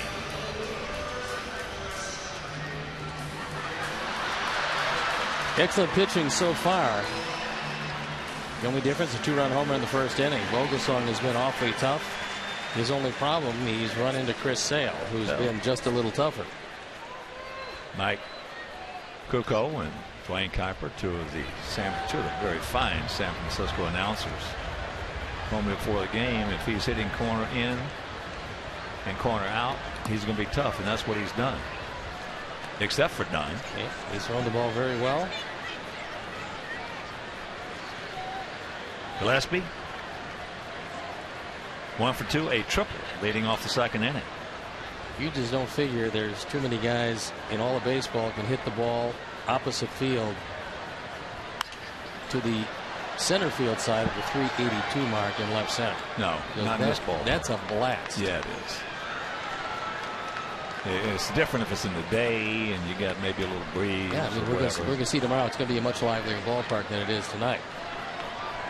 But no, this is one part. You can pitch them away and play them away.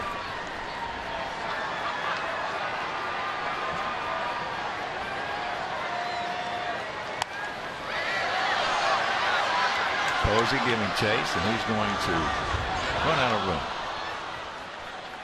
That used to be the call of the wild, so to speak, for many, many pitchers and many, many parks. Go over the opposing team in the meetings. Back in those days, everybody sat in on the meeting because the managers wanted the infielders and the outfielders to hear how these pitchers. Actually, the pitchers would get up and tell us how they were going to try to get these guys out. Yeah, I'm not quite sure why that one went by the board. I mean, either, Steve. But they keep meeting separately. Yeah. And now I can see it with rookies, sure, because you got so many young pitchers today. I think that's probably how it started with expansion, when those meetings that everybody was included. But when you get veteran pitchers out there, if you get like a Vogelsong or now a Chris Sale or a Steve Stone or whoever, let you tell us how you're going to get these guys out. First of all, it gives you more accountability. I said it in that one meeting with the Red Sox. Hans Zimmer was the skipper, asked me to sit on the hitters meeting to see what I thought. And I left halfway through it. It was down in Texas. He came up. I was sitting in the dugout. He came out. I said, "Why'd you leave?" I said, "Because you got everybody in there hitting 320, 330. Can't pitch them here. You can't pitch them there." Hunter Pence.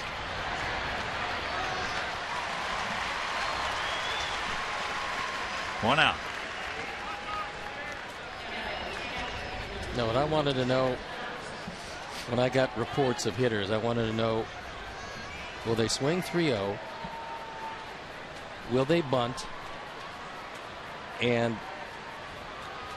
I just want to know in the first pitch fastball hitters, first ball fastball, will this guy go after that first pitch?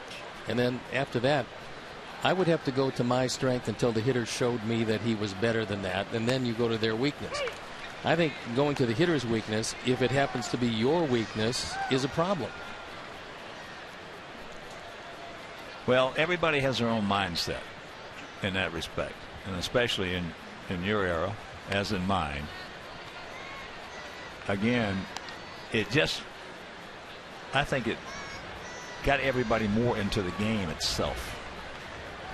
If I was going to play first base and you were pitching and you had Boog Powell coming up, you might tell me, "Okay, Hawk, hang loose. I'm going to flip him a couple of slow curveballs and let him kill him foul. He's going to be 0-2. Then I'm going to go upstairs hard with him." Or stay on the line, because he's probably going to be pulling everything, which you tried to do anyway. Just don't get off the line. I'm not going to pitch him away, play him away. So every time a hitter came up there that we'd gone over and you told us how you're going to try to pitch him in that meeting as he is hit, then everybody is in the game because we know what you're going to try to do.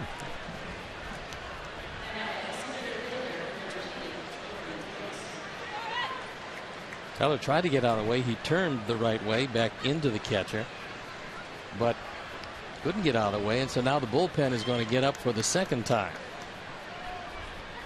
Joe McEwing going through his sequence. And here's Jordan. He struck out, and he's gone out to his counterpart, Angel Pagan.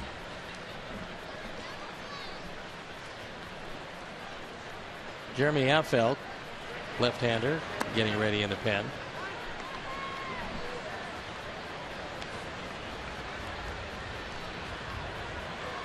Would you ever let a park dictate your swing?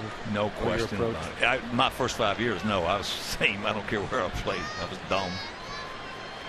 And then after I learned a little something, yeah. Right to the bag. He bobbles it, and everybody there is safe, but they get him at first.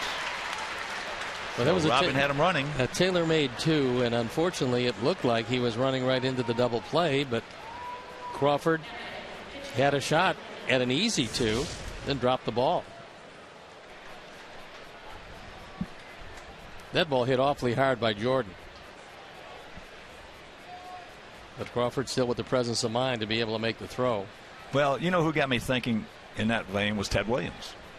We used to talk about it, and I told you this before, the three things he wanted to know. He'd call Helen.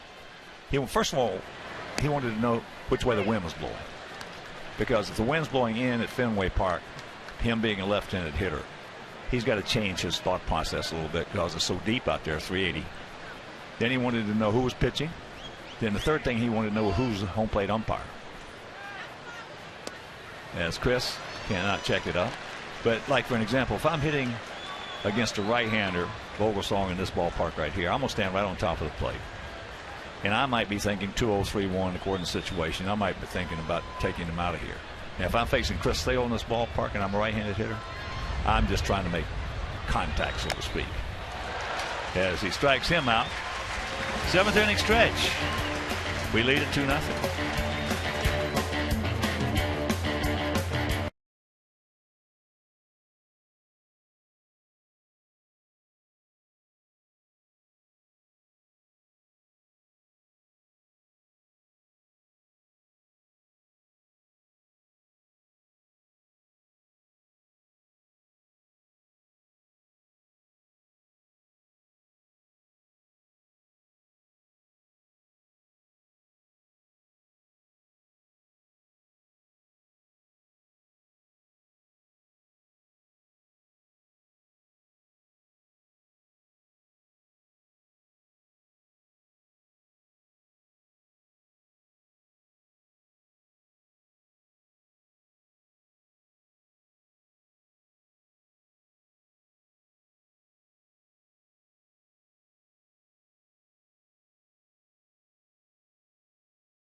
Baseball scoreboard and schedule.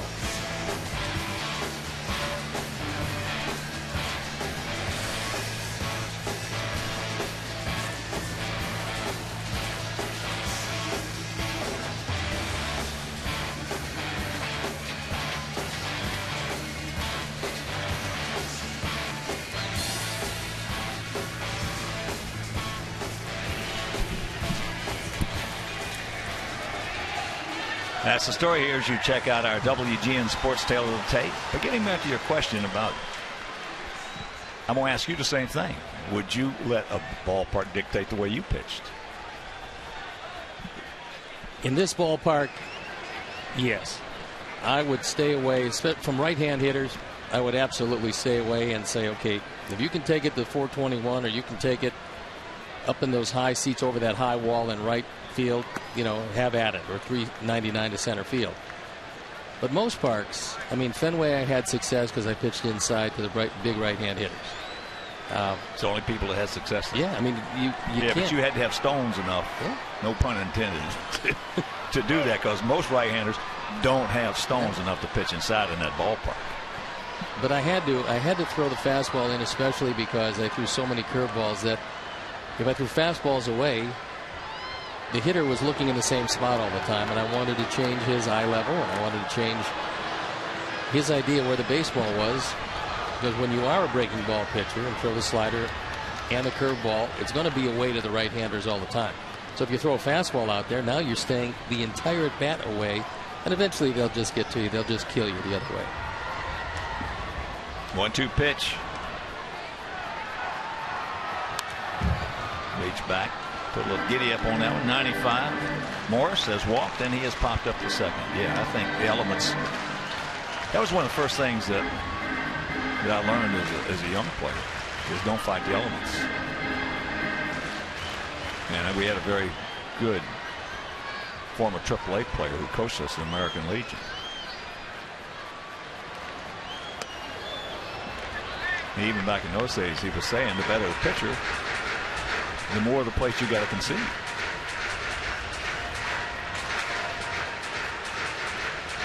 When Ted Williams tells you stuff like that, you got to listen.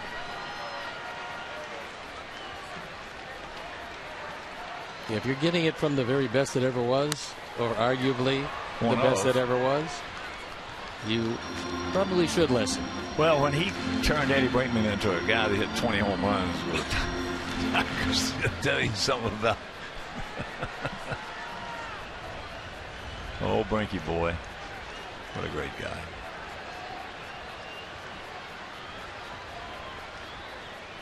Two-two pitch.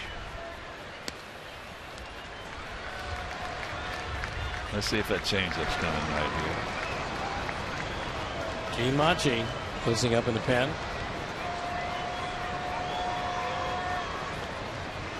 Might be using Pablo Sandoval's body to loosen up. Very close. Here's a big, strong 3-2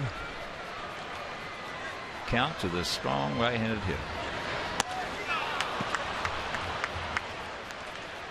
High heat, threw it right by him. There you go. And few remnants of the K zone are still here. Double digits. By him upstairs, and he hasn't been using a high fastball as much this time out because the changeup and the slider have been so good.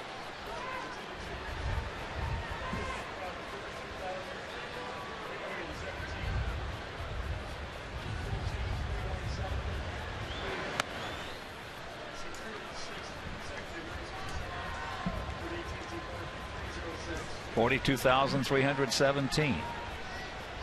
306 consecutive sellouts. That's beautiful. And there's a base hit by Duvall. Chris got that one up. Yep.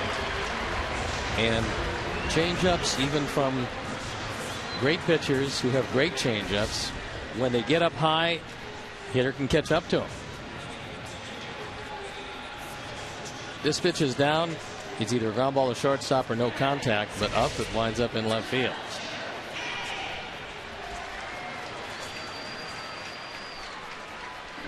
So here's Joe Panik, P-A-N-I-K. Most games with 10 or more strikeouts in White Sox history. Chris Sale is knocking at the door of Ed Walsh. Whereas Walsh had 312 strikeouts, Chris has 77. That starts, and that's the games that he did. Of course, it was a different era, an era in which there was a lot of contact hitters. A lot of hitters were not really happy to strike out. In this era, hitters pretty much feel that an out's an out, and you see more strikeouts now, and you're seeing it on a yearly basis more than ever in the history of the game. Well, when I first broke in 1959, there were some organizations that unless you were hitting 30 or 40 home runs a year, if you struck out 100 times, you were going back to the minor leagues. Yeah, that was something that just most people refused to do.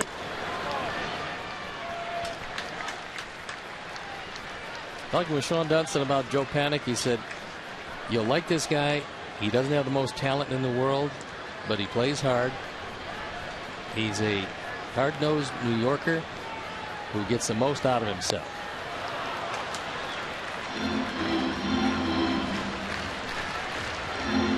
And this for Chris, a big out. Because then you get by Crawford, you get out of the inning.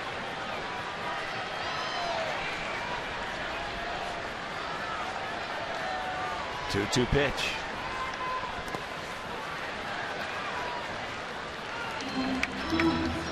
So a full count.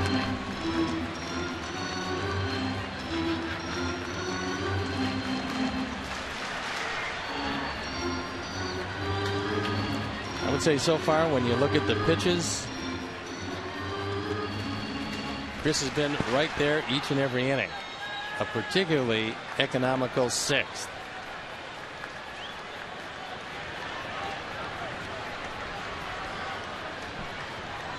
Ball just a short lead. Rayu playing a step off the bag. He gone. 11 Ks. When you can use that straight change on a 3-2 pitch, lefty to lefty, you got it going. And out of all the things that Joe Panik could be looking for, that would be one of the last things. Absolutely the last one. He threw it 3-1. An old saying. Throw it 3-1, you can throw it 3-2, but that's the last thing Panik was looking for, is Bobby Thigpen.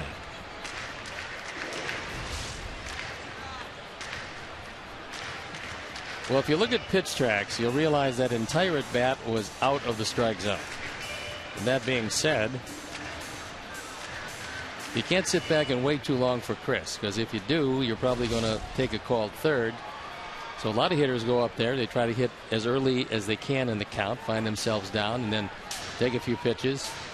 Especially rookies. Yeah, and I just don't think you can ever, lefty to lefty, ever be looking for a 3-2 change at any part of your career, but certainly not for Joe Panik at this part of his career.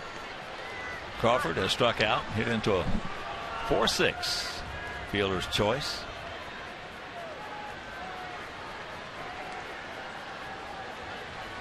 Beautiful play by Beckham.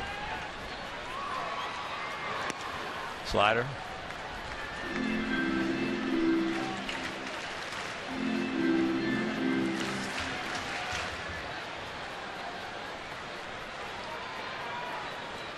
Joaquin Arias in the on-deck circle if Crawford keeps it alive.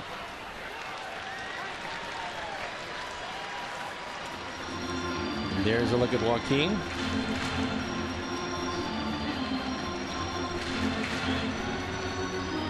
He's been used more frequently as a pinch hitter than anybody on this team, to very little success. 4 for 29, 197 overall. So, you know, come back and get him. You don't want to walk this guy.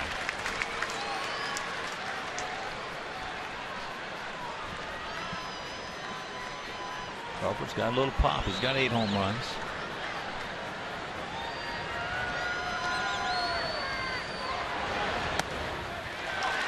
And he walks in on 4 in a row. Just the second walk of the night, and so it will indeed bring up the aforementioned Arias. Just trying to regroup right now, trying to get his thoughts together. And Ronald Belisario is going to run down and start to get ready in the bullpen.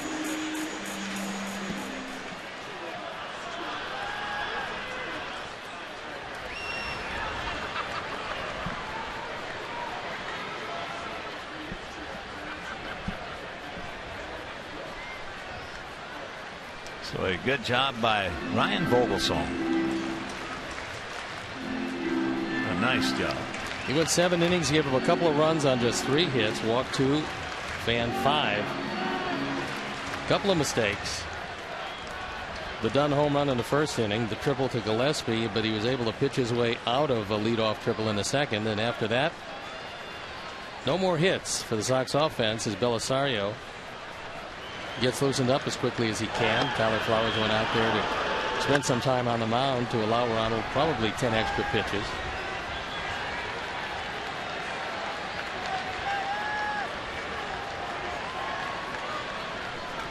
Two on, two out. Slider strike.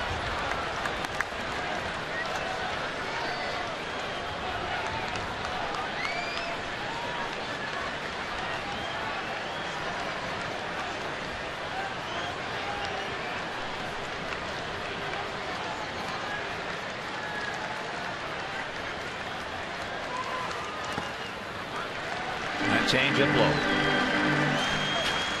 We have 2 runs on 3 hits. They have no runs on 4 hits.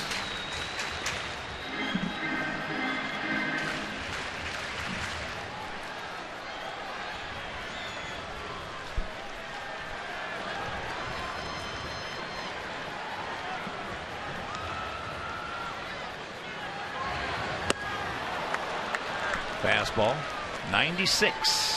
After seeing a slider and a straight change on the first 2 pitches, he just reached back, got everything that he could, and threw it right by Arias, who was way late on that swing.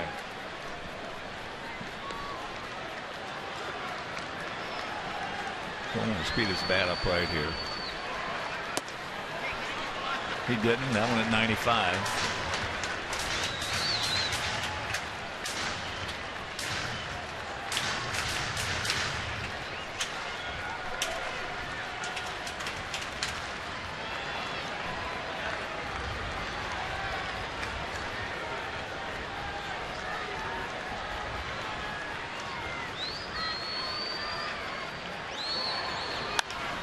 High pop up. Beckham making the call. He's got the ball, and that'll retire the side. He pitches out of it. We'll go to the 8th, still leading 2-0.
You see 2-3-0 for us. We have stranded 4.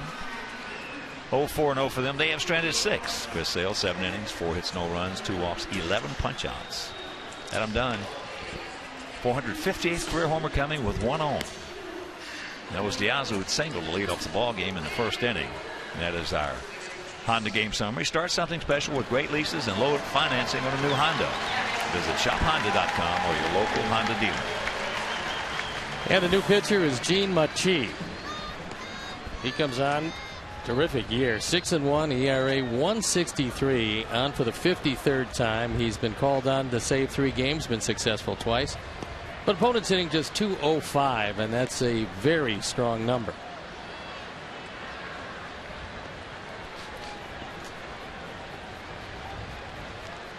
So here's Alejandro, 1 for 2, that first inning single, then a strikeout, then a walk.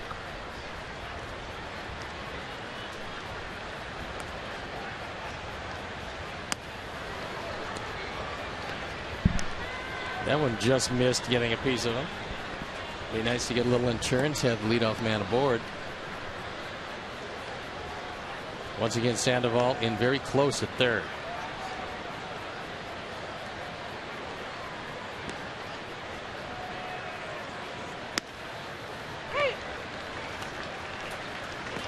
Drops the off-speed pitch and change up over for a strike.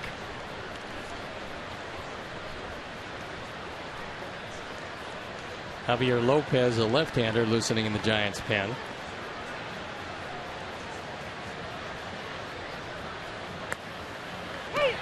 And that's outside, but it's called a strike.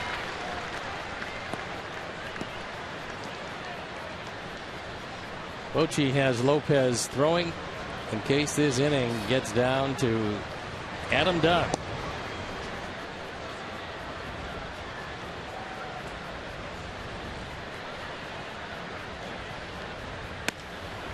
All good managers, you get to the 7th, 8th, and 9th inning in a close ball game. All good managers, if they've got one, they'll have a left-hander, soft tossing.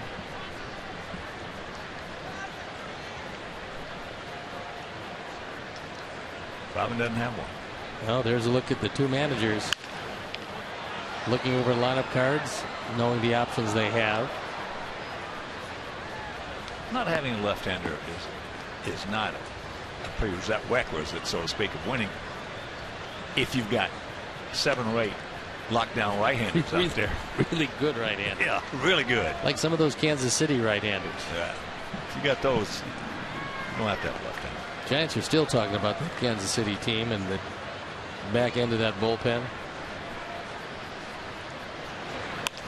Well, you talking about the first place Kansas City? Yes, I am. They had a chance to extend that lead, but unfortunately Oakland didn't get the memo. And Oakland put 11 runs on 20 hits on the Royals in Kansas City. Well, again, that was the reason I picked them, because that bullpen, and they catch the ball. They do that.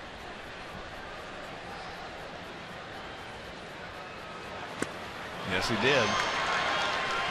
Went off the bat, but he would have been called out anyway. Yeah. Just take a look at this breaking ball. It just goes way inside and barely tips off the bat. And that's that. So here's Gordon. He has gone out to left. He has gone out to right. That was hard. Then he went out to center.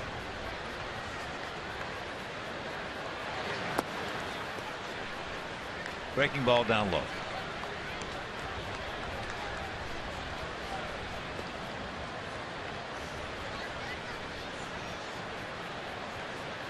Outfield straight up, spaced about equidistant.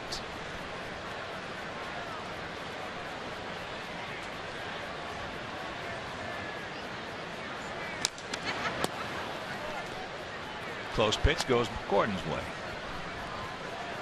Once again, a reminder, tomorrow in the finale of this 2-game set and this 6-game road trip, there will be a 2:45 Central start right here over WGN. It'll be Jose Quintana against Jake Peavy.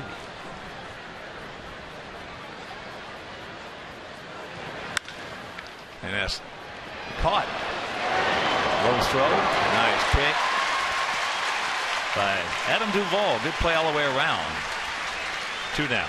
I think Crawford threw that ball into the dirt by design, because when you turn around, it's a lot easier to keep it in the air. A lot easier, rather, to throw it one hop than it is to keep it in the air. As he moves to his left, spins around, and the long hop is fairly easy to pick. Yeah, even though it came up on him, he had time to pick it. You played there. Which was the toughest one to pick for you? That one that was about 4 or 5 feet out. The short hops were easy. That in-between hop was very difficult.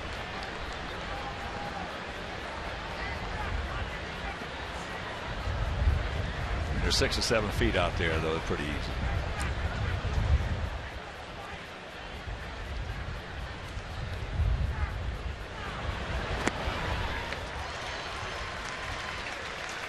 Zach Putnam throwing in the pen.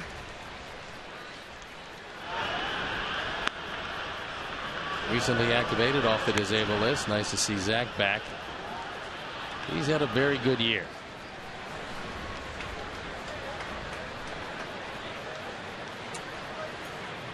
Oh, and 2 the count.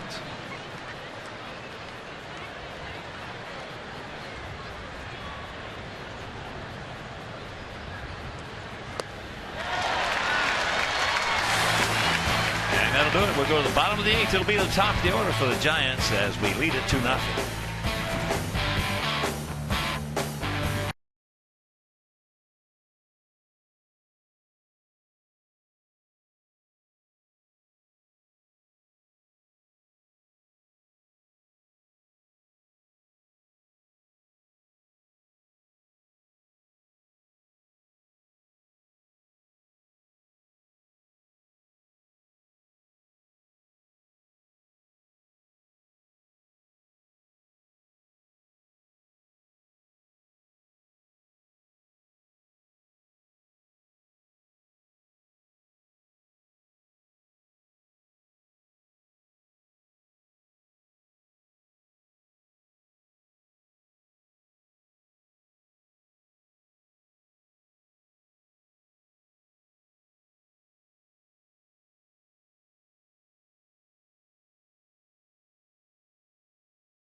Medicine Coma Children's Hospital, and we are teaming up to promote a healthy lifestyle and combat childhood obesity.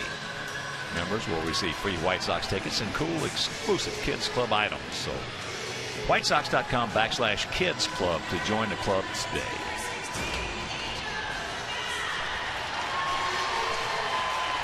Chris Dale's still in the ball game. Zach Putnam loosening up in the pen, and he'll have to go through the top of the order.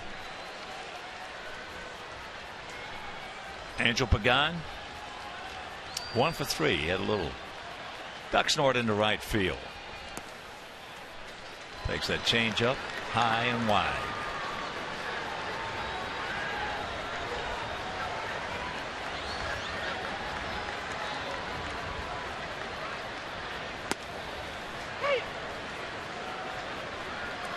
Just a BP fastball for Chris right there for a strike.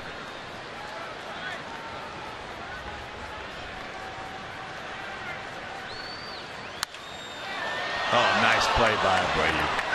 That ball was, you talking about a shin burger. That was a shot. You have to have terrific hands to be able to make that play.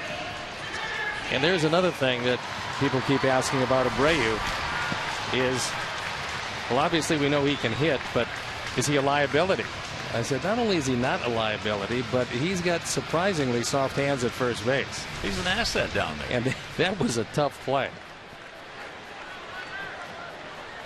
Well, there's another example. Okay, he's 0 for 4 tonight. Just struck out. And it'll tell you, as a first, I've been there and done that, what he just did, only the difference was I was thinking about the strikeout and the ball got by me. He didn't. No, he didn't. He's thinking about his defense out there.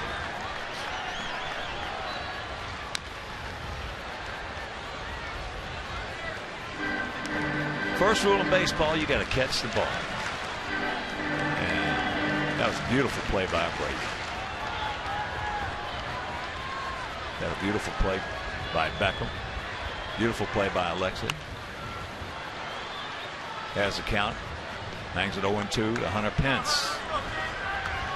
Javier Lopez throwing once again in the bullpen.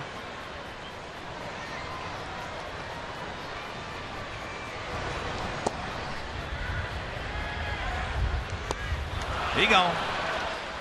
Yeah, that slider. Struck him out the first time on a fastball. And that then was in the 3rd inning. Then the hat trick. Struck him out on a slider in the 6th and the slider here in the 8th. That breaking ball started way outside, and Pence looked like the heart was in it. The posterior was not. Posey takes a breaking ball strike. Buster's 0 for 3. Hit into a 6-2 fielder's choice in the 1st inning. That was after Hunter Pence had tripled. And he popped to Beckham, and he popped up to Adam Dunn. Pretty strong numbers. 2 walks, 12 Ks, and no runs. Another breaking ball strike. 112 on the way to Posey.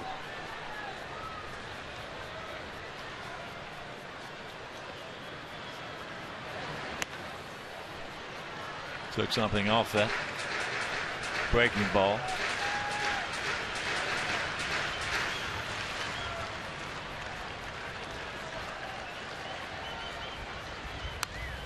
Reach back at 95 here on the 113th pitch of the game.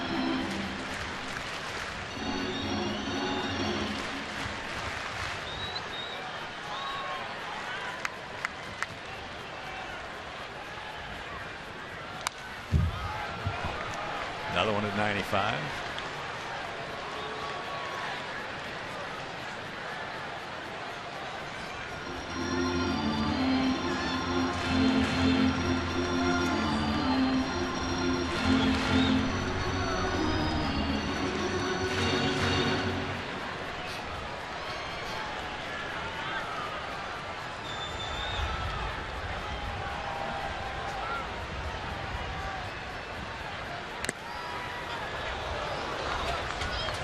Tried to throw one by him inside and almost got it by him.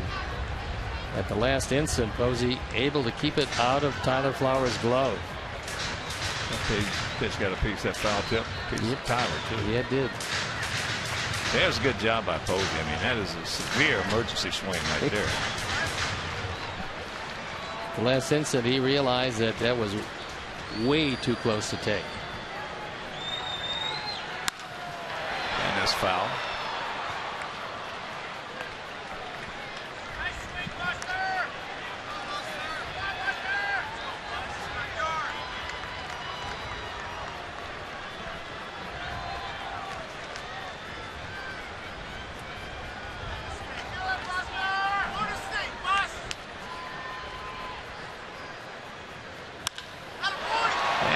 Can of corn to Jordan Danks. So Chris is going to go 8 innings here.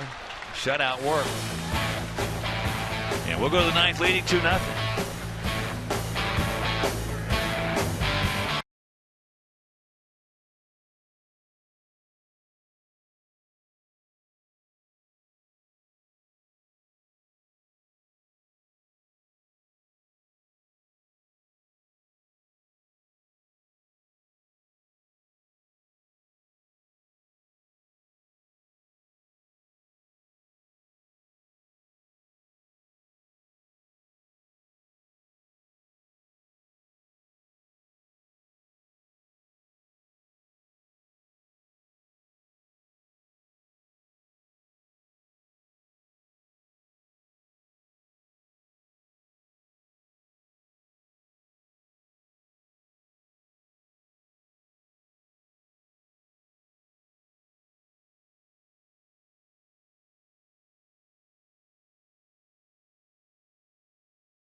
join the WhiteSox.com blacklist for free and receive the White Sox Wire email newsletter, exclusive ticket offers, and pre-sales. Also video sneak peeks, breaking news alerts, and more. So visit WhiteSox.com/blacklist to register. Javier Lopez comes into the ball game, and with Sergio Romo throwing in the bullpen, doesn't look like he's going to be around long, but around he is. 1-1, the ERA 2.03. He's in his 47th game, and it'll bring up Paul Canarco. Hitting for Adam Dunn. Adam was 1 for 3 of that 2-run homer. A bomb, a big bomb, way out there into left center, deep left center field. First inning.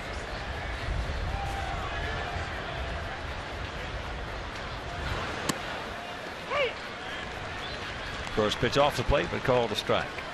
Well, 8 for 23 with 3 driven in as a pinch hitter this year. Done a pretty good job of coming off the bench for a guy who's never done it before.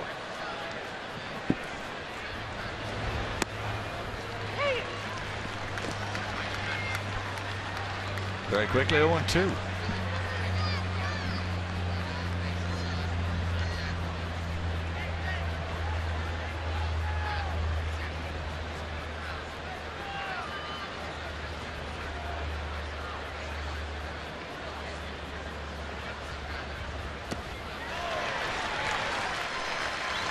Three soft tosses right there.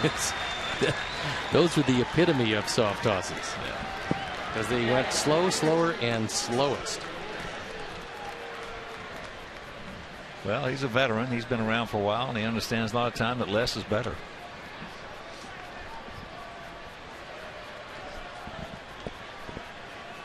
There's Alexei. He's 0 for 2 with a walk coming back in the 4th inning.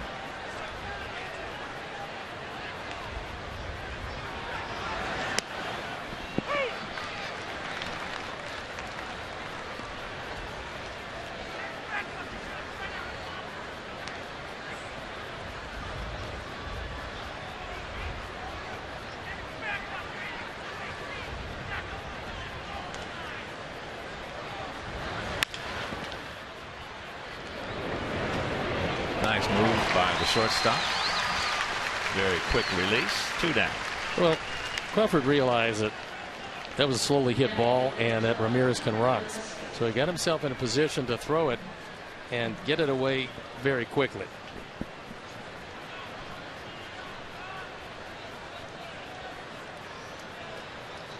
And this is a tribute to the Grateful Dead this evening. Basketball Hall of Famer Bill Walton on hand before the game. First pitch strike to Gillespie, who was 1 for 3, a triple, leading off the 2nd inning, and he couldn't get him home.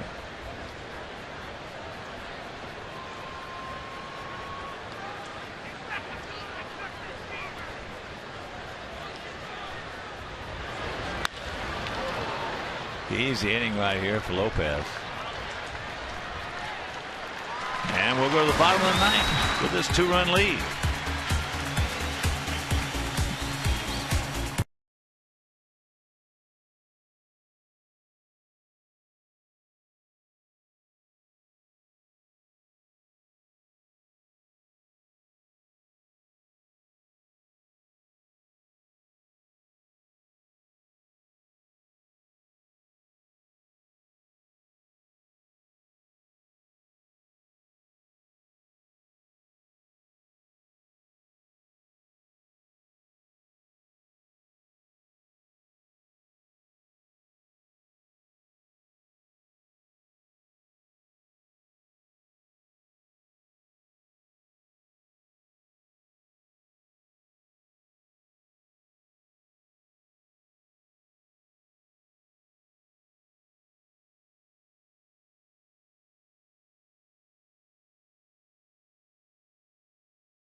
Game with simple, fun, and classic 2-button style controls. You can play entire 9-inning games in under 20 minutes with all 30 MLB teams and 2014 MLB players. So compete in exhibition games or take your favorite team to a full season and postseason. Download RBI Baseball 14 on Xbox One, Xbox 360, PlayStation 4, PlayStation 3, Apple App Store, and Google Play. Moises Sierra comes in the game defensively in right field. And Jake Petrichkin comes in to nail it down. ERA 2.02 out for the 50th time, 8 for 10 in save situations, and he inherits a 2-run lead with the heart of the order due up. Down the ball, takes first pitch strike at 94. Pablo has struck out, popped to short, and flied to center. And for the first time tonight, he gets a hit from his strong side, the left side.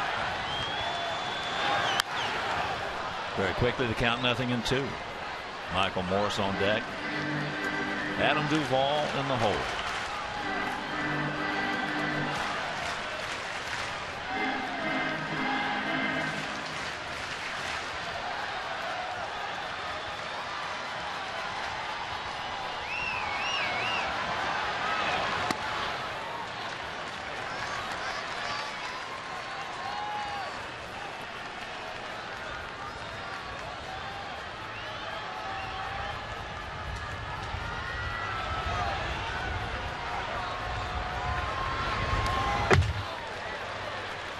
Two and two the count.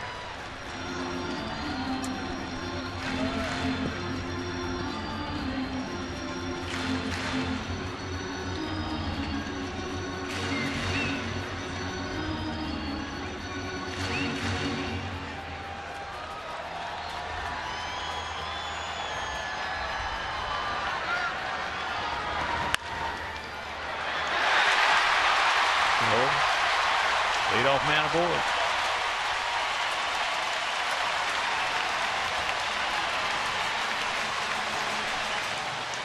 They had a shift on, and Sandoval just punched it through the vacated left side.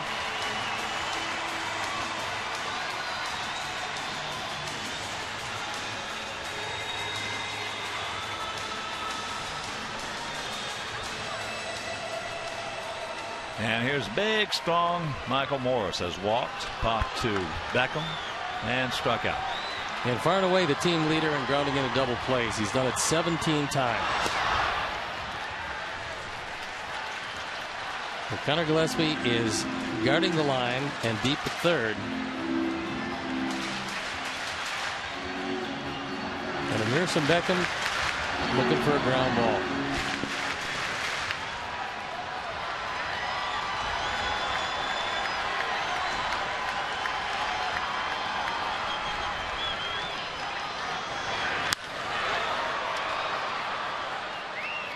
And that is into the mezzanine. Travis Ishikawa in the on deck circle. He would come on to pinch hit for Duvall.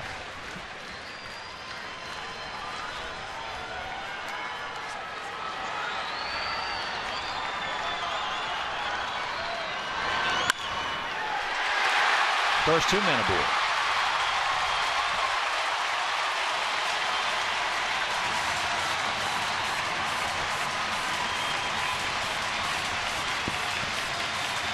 Now they're going to pinch run for Morris.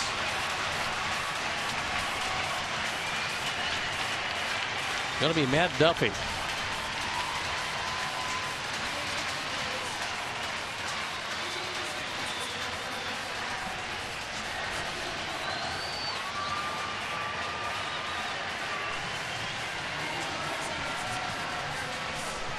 Tim Flannery, the third base coach, having a meeting with Ishikawa, telling him what he would like him to do.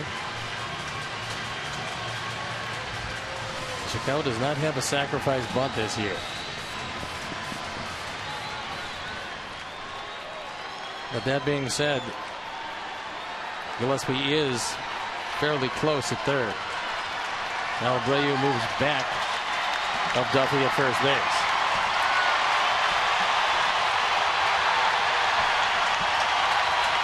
So the 42,317 have been quiet. For 8 innings now here in the bottom of the ninth. Tying runs aboard, nobody out.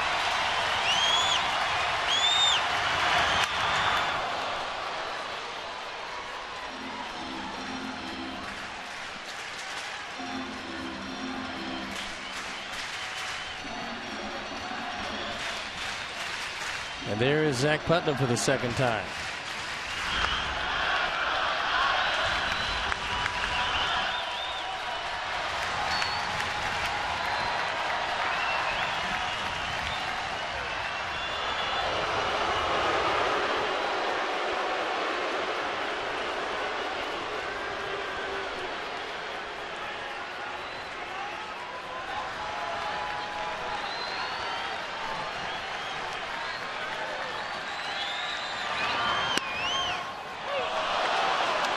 Pitch had the corner. It was straight change, and Ishikawa just frozen.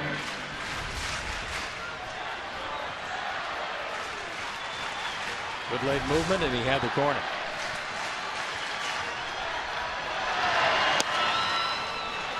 Close pitch. Could have gone his way. It didn't.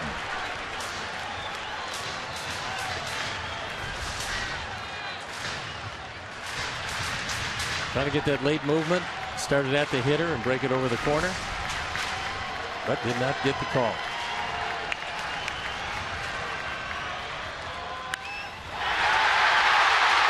And there's a duck snort into center field, so that'll load him up with nobody out. Made a good pitch on him. Could have got that strikeout pitch. Did not get it.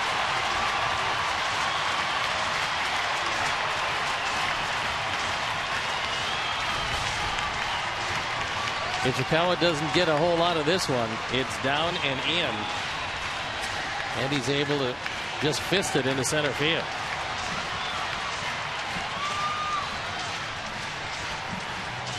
So here is Joe Panik.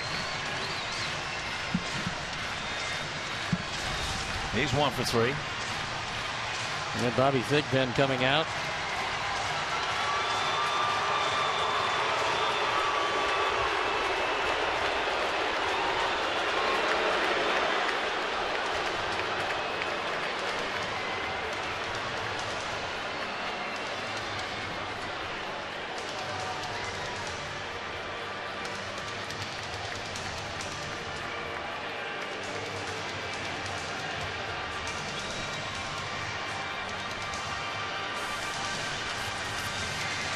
Pitching coach goes out there and wants to leave his pitcher with something positive.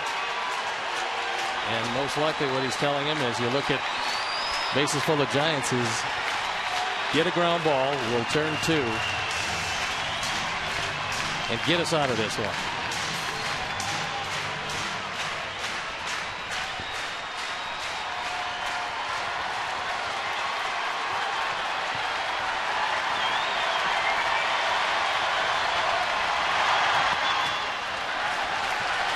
Ball 1.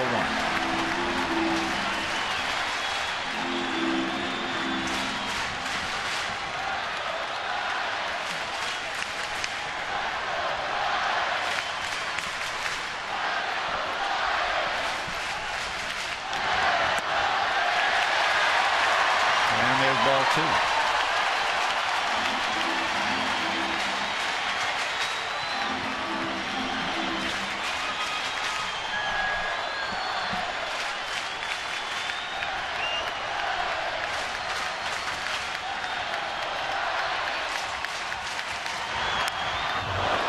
Pretty good rip right there by Joe Panik. We got that 2-0 fastball right down the middle.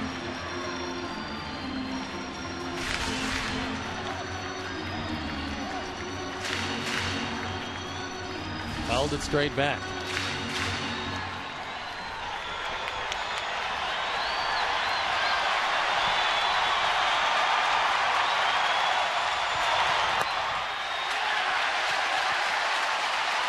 Three and 1.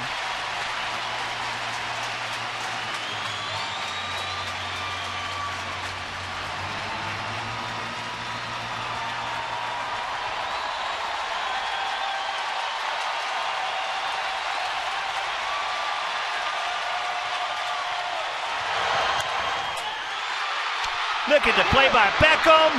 Rack him up. What a play by Gordon Beckham. Mercy.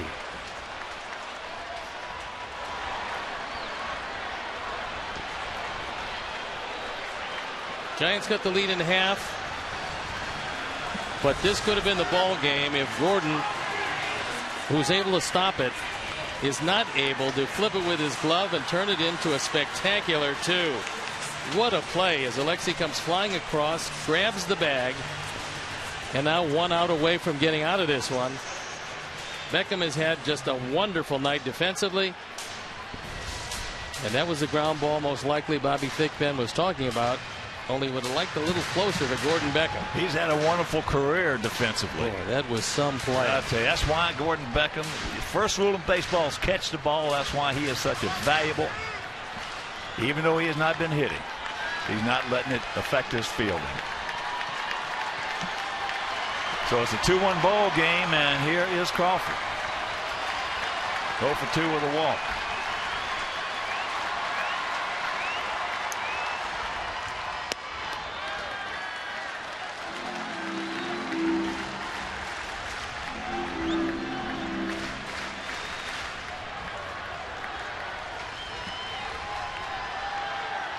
Gregor Blanco on deck.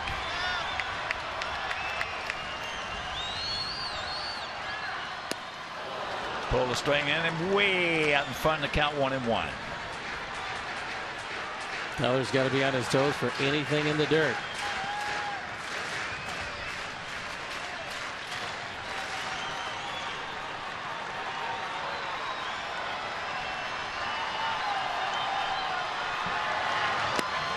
Good strike.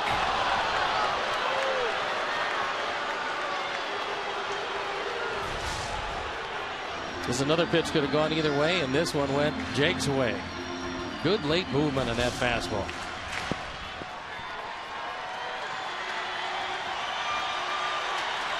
Slow low or hard high.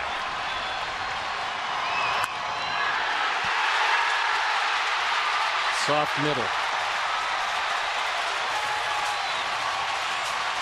You got to be bleeping them. It doesn't make any difference what your starters do. It's a battle of bullpens. If the bullpen doesn't get it done. And here comes Robin. Chris Sale, I'll tell you what. This man could have 16, maybe 17 wins this year. That was a straight change right over the middle of the plate. And Crawford drives in his 47th. Takes Chris Sale out of the equation. And we'll be back after these messages.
His ERA 2.29 on for the 35th time.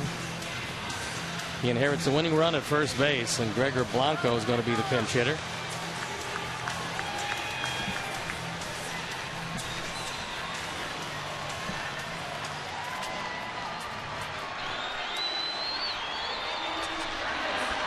Blanco 5 for 20 with 4 driven in as a pinch hitter. Those are the numbers overall.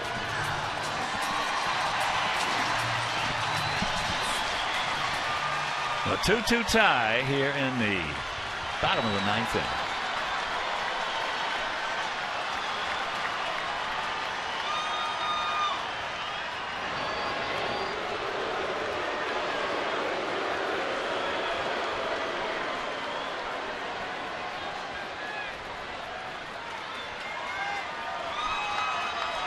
Crawford just 3 out of 6 in stolen bases.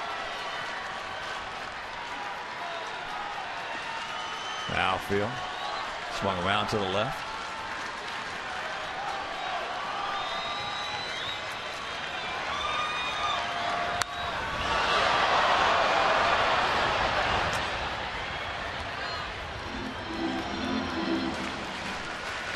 Two runs on 4 hits so far this inning.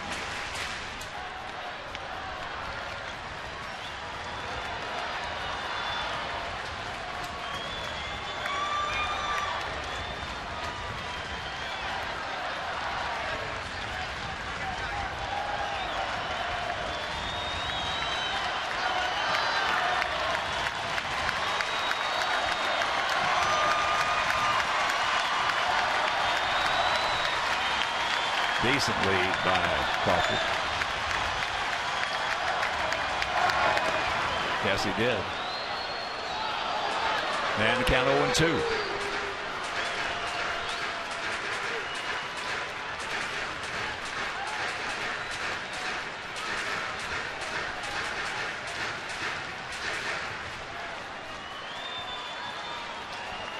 A lot of room between Moises Sierra in that right field line. A lot of room. Maybe about as much as you're ever going to see.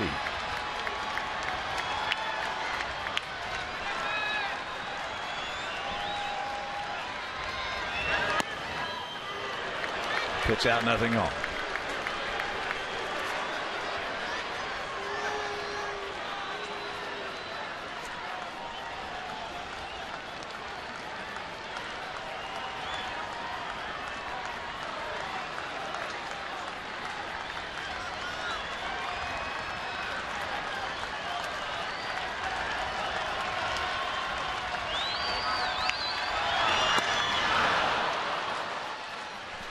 But Chris Sale, if he didn't have any bad luck, he wouldn't have any luck at all, as they scored 2 off the bullpen and will go into extra innings, time for 2.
Matt Duffy, who came on to pinch run, goes in and stays at second.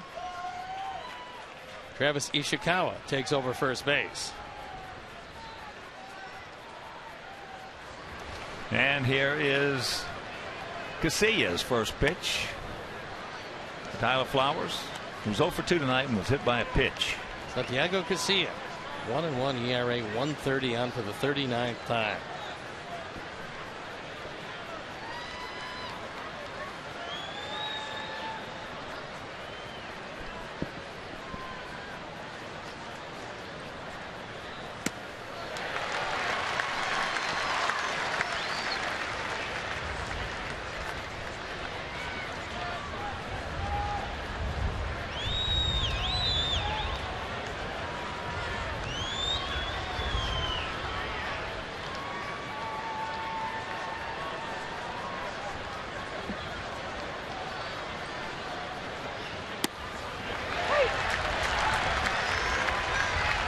This is the 9th extra inning game for us.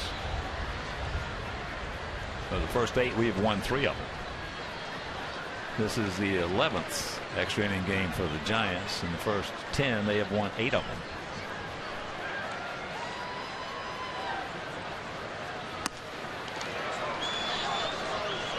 Two balls, 2 strikes. Chris Sale left before that too.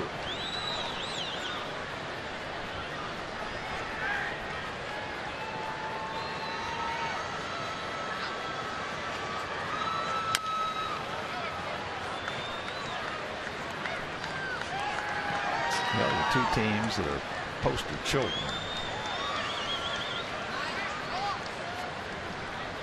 for lack of bullpen work are us and Detroit. Hasn't been good.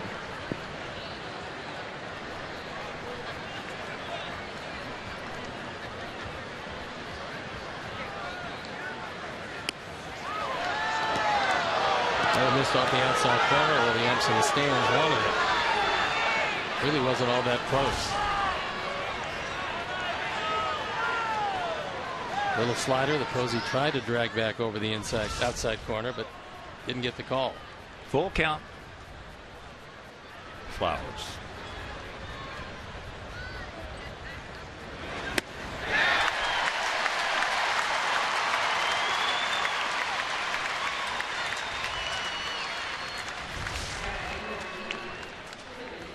He threaded the needle on the outside corner.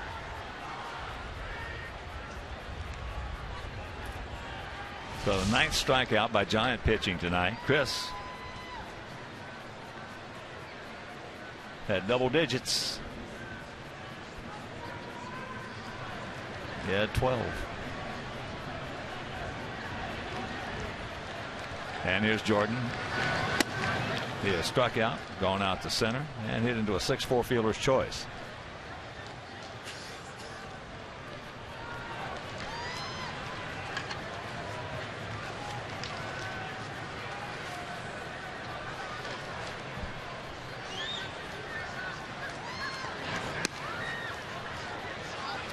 The count. Moises Sierra, who came in defensively, is inserted in the 9th spot, and he's in the on-deck circle.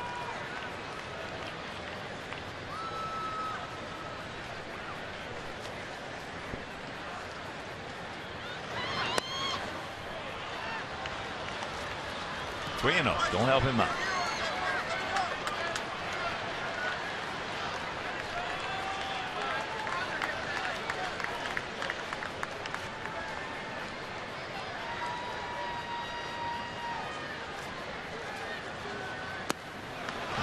Ball 4. So the speed aboard. He's 3 for 4 in stolen bases.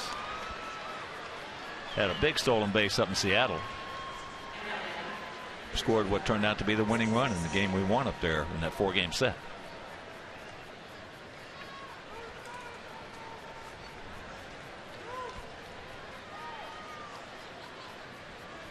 And here is Moises.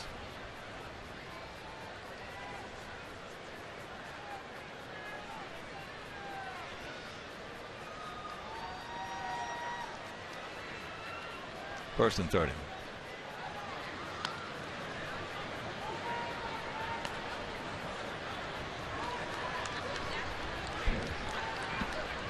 Just tuning in, we have a 2-0 lead. And bottom of the 9th inning, after Chris Sale left after 8, they scored 2 runs to tie.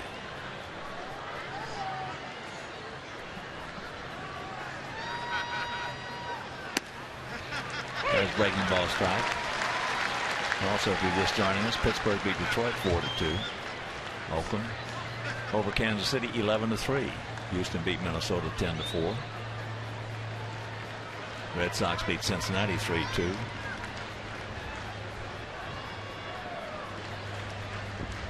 Dodgers beat Atlanta 4-2 down in Georgia, and that pitch is low. Marlins shut out the Cardinals 3-0 down in Florida.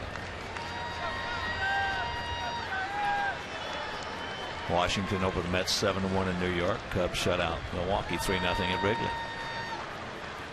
Texas beat Tampa Bay 3-2 down in Arlington. Angels 7, Phillies 2 at the Big A. 1-2 the count to Sierra. San Diego over the Rockies. 4-1. Rockies now 46-73.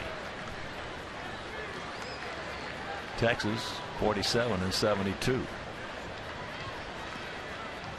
And the Mariners beat Blue Jays 6-3 up at Safeco. Yankees taking on the Orioles in Baltimore. That game was postponed.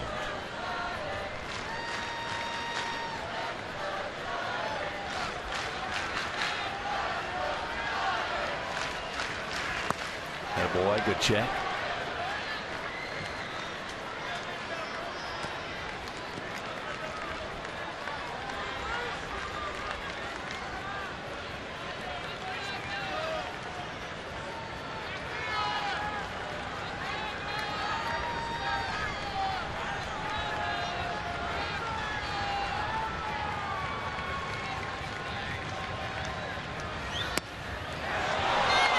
Close pitch goes Sierra's way.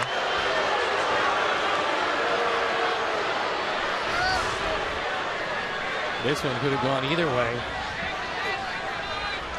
Fortunately, it went Moises' way.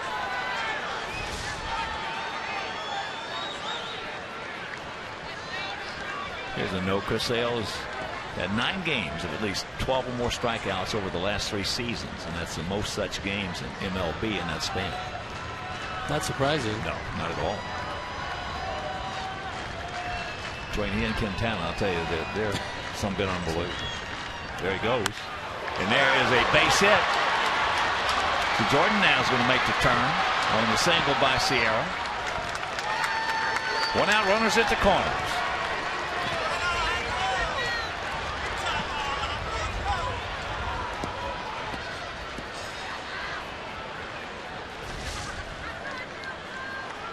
Moises does a real good job of going out there and getting a high fastball. It's 95, but it's up, so he could get a good piece of the bat on it. Jordan taking off. Has the play in front of him, so easily coasts into third base. And runners at the corners and only 1 out.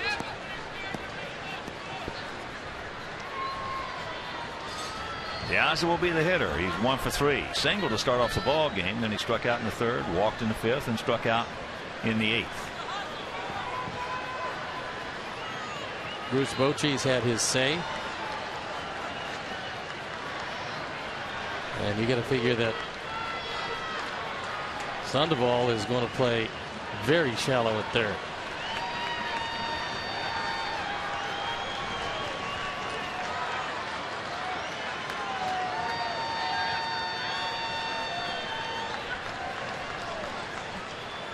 So good speed at 1st and 3rd.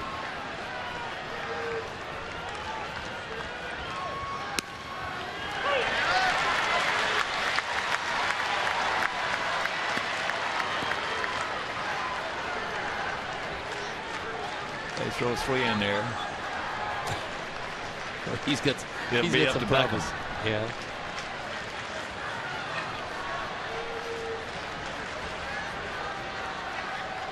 You see, he has 2 wild pitches this year.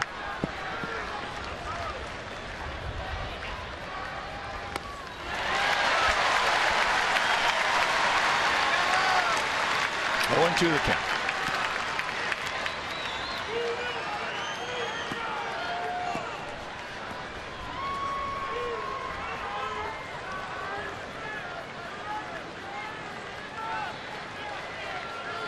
Come on, Alejandro. He's the one in trouble, not you, buddy.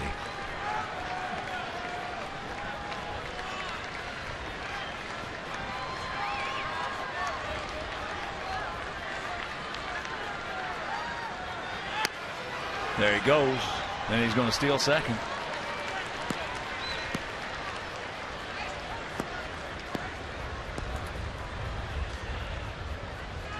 Posey did a nice job of making sure that this one doesn't get away.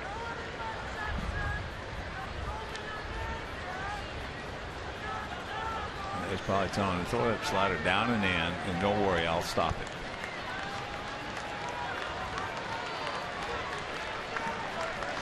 Posey realized he had no shot at all at Sierra, and the infield stays in at all 4 positions.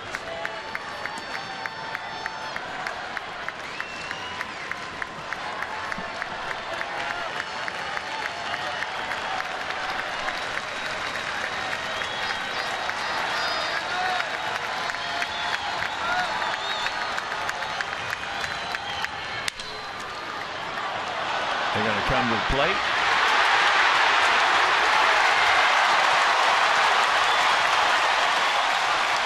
It's a contact play, and you got to make it. You got to put the pressure on the defense. And Duffy, who just came in the game, made a good throw on a broken bat, a little ground ball right at it. Now this is kind of interesting as Robin goes out to talk with Field and Culbreth. Wonder if he's talking about Posey blocking the plate.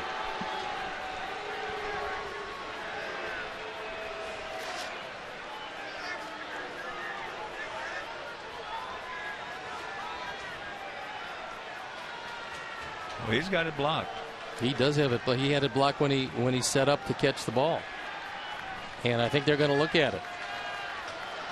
Because if the definition is you can't block the plate, he was out there and he forced Danks to go around him.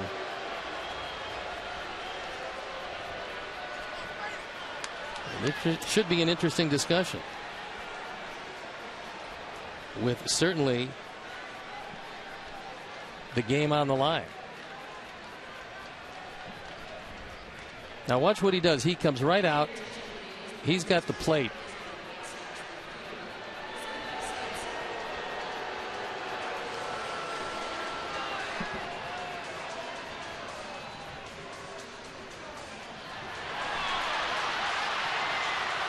This is not a challenge, but an umpire's review.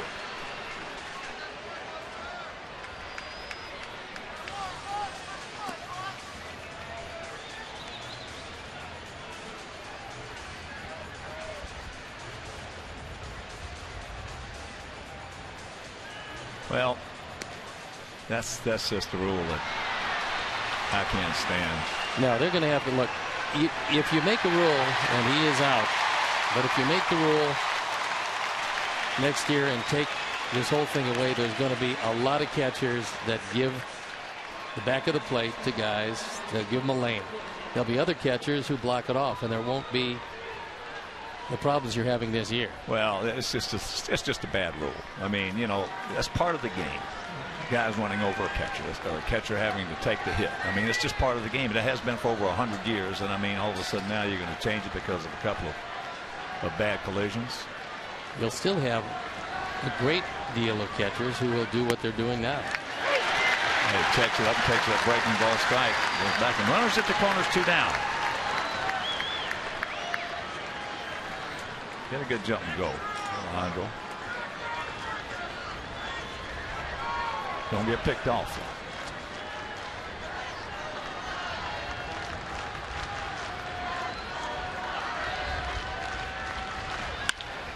And there's a base hit by Beckham. Sierra scores, and the Sox lead it 3-2. Yes.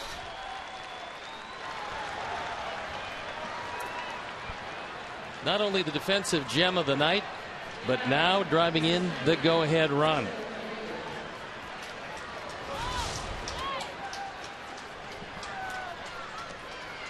Don't stop now, boys. Gordon gets a slider on the outside corner. And he's able to get out there and yank it into the hole into left field. And here's Abreu. He's due. He's 0 for 4.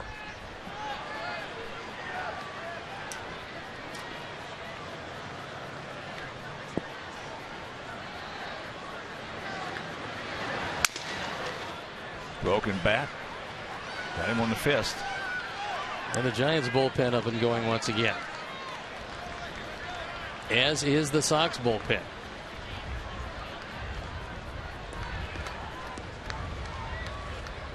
Well, it's good old number 57 for them. And that is Juan Gutierrez and Ronald Belisario going into Sox pen.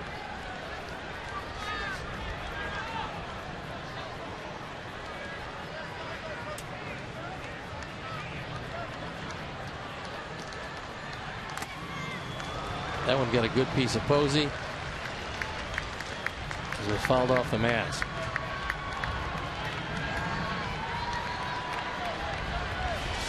Fielding Culbreth is going to dust off the plate to allow him to regroup after this shot got him flush. I guess what they're saying in essence is that in the last 130 years, no catchers ever had any concussions. It just started last year. Yeah, it's tough. I mean, they take a beating back there. Well, it's part of the job. Yeah, it is. It's part of the game. As he strikes him out, but the big base hit by Beckham. We go to the bottom of the 10th, leading 3-2.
Inning.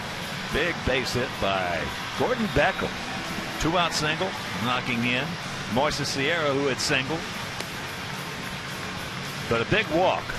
In essence, that was a run that scored, even though he was forced at the plate because Jordan Danks with 1 out walked, then the base hit by Sierra, then the force out by Diaz, and then the 2-out single by Beckham. So it's the top of the order for the Giants here in the bottom of the 10th. Pagan, Pence, and Posey.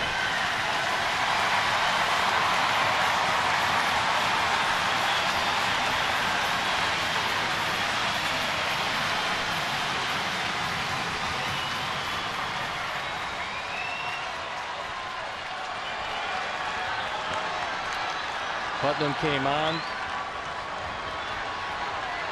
to get the last strikeout of the 9th inning. And here he is in line to get a win. Pagan, 1 for 4. And that's in the center field. That's a can of corn to Jordan. The 1 out.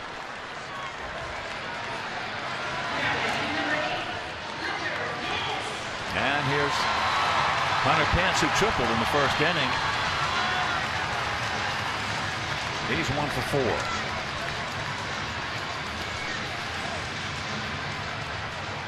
Hunter 15 homers on the season. Last year hit 27.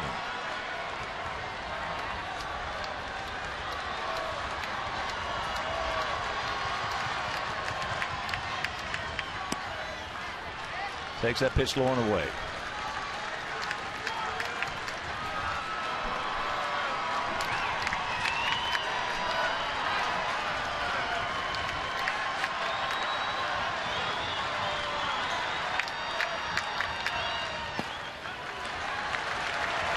Two and 0.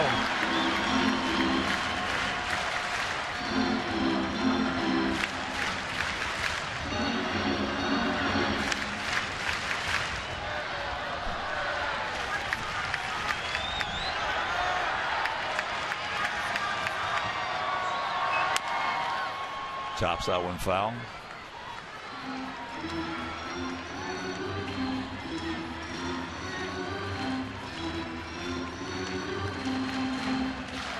A souvenir and a very happy fan. 42,317.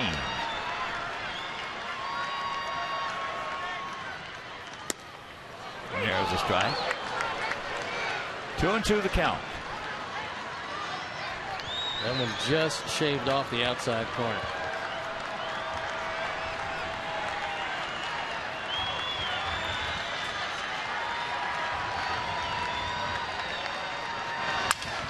Broken back.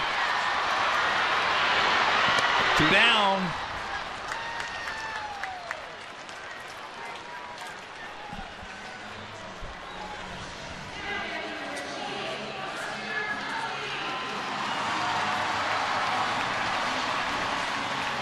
So here's Posey.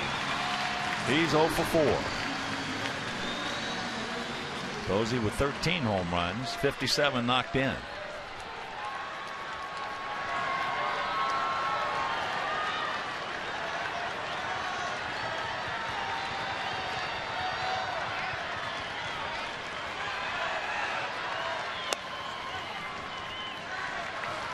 Takes it low and away.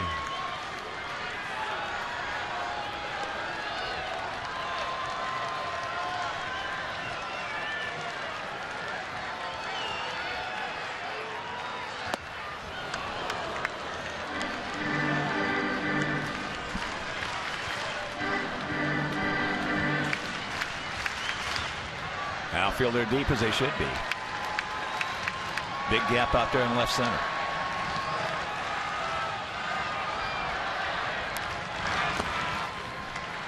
And that pitch is too low. So Posey on top in the count, 2 balls and a strike.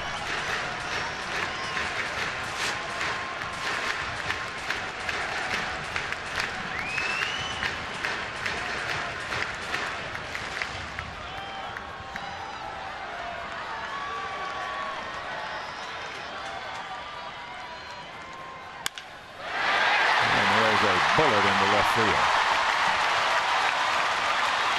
So that's going to bring Pablo Sandoval to the plate.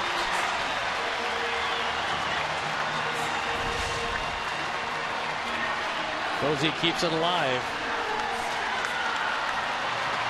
That one now thigh high, inner part of the plate.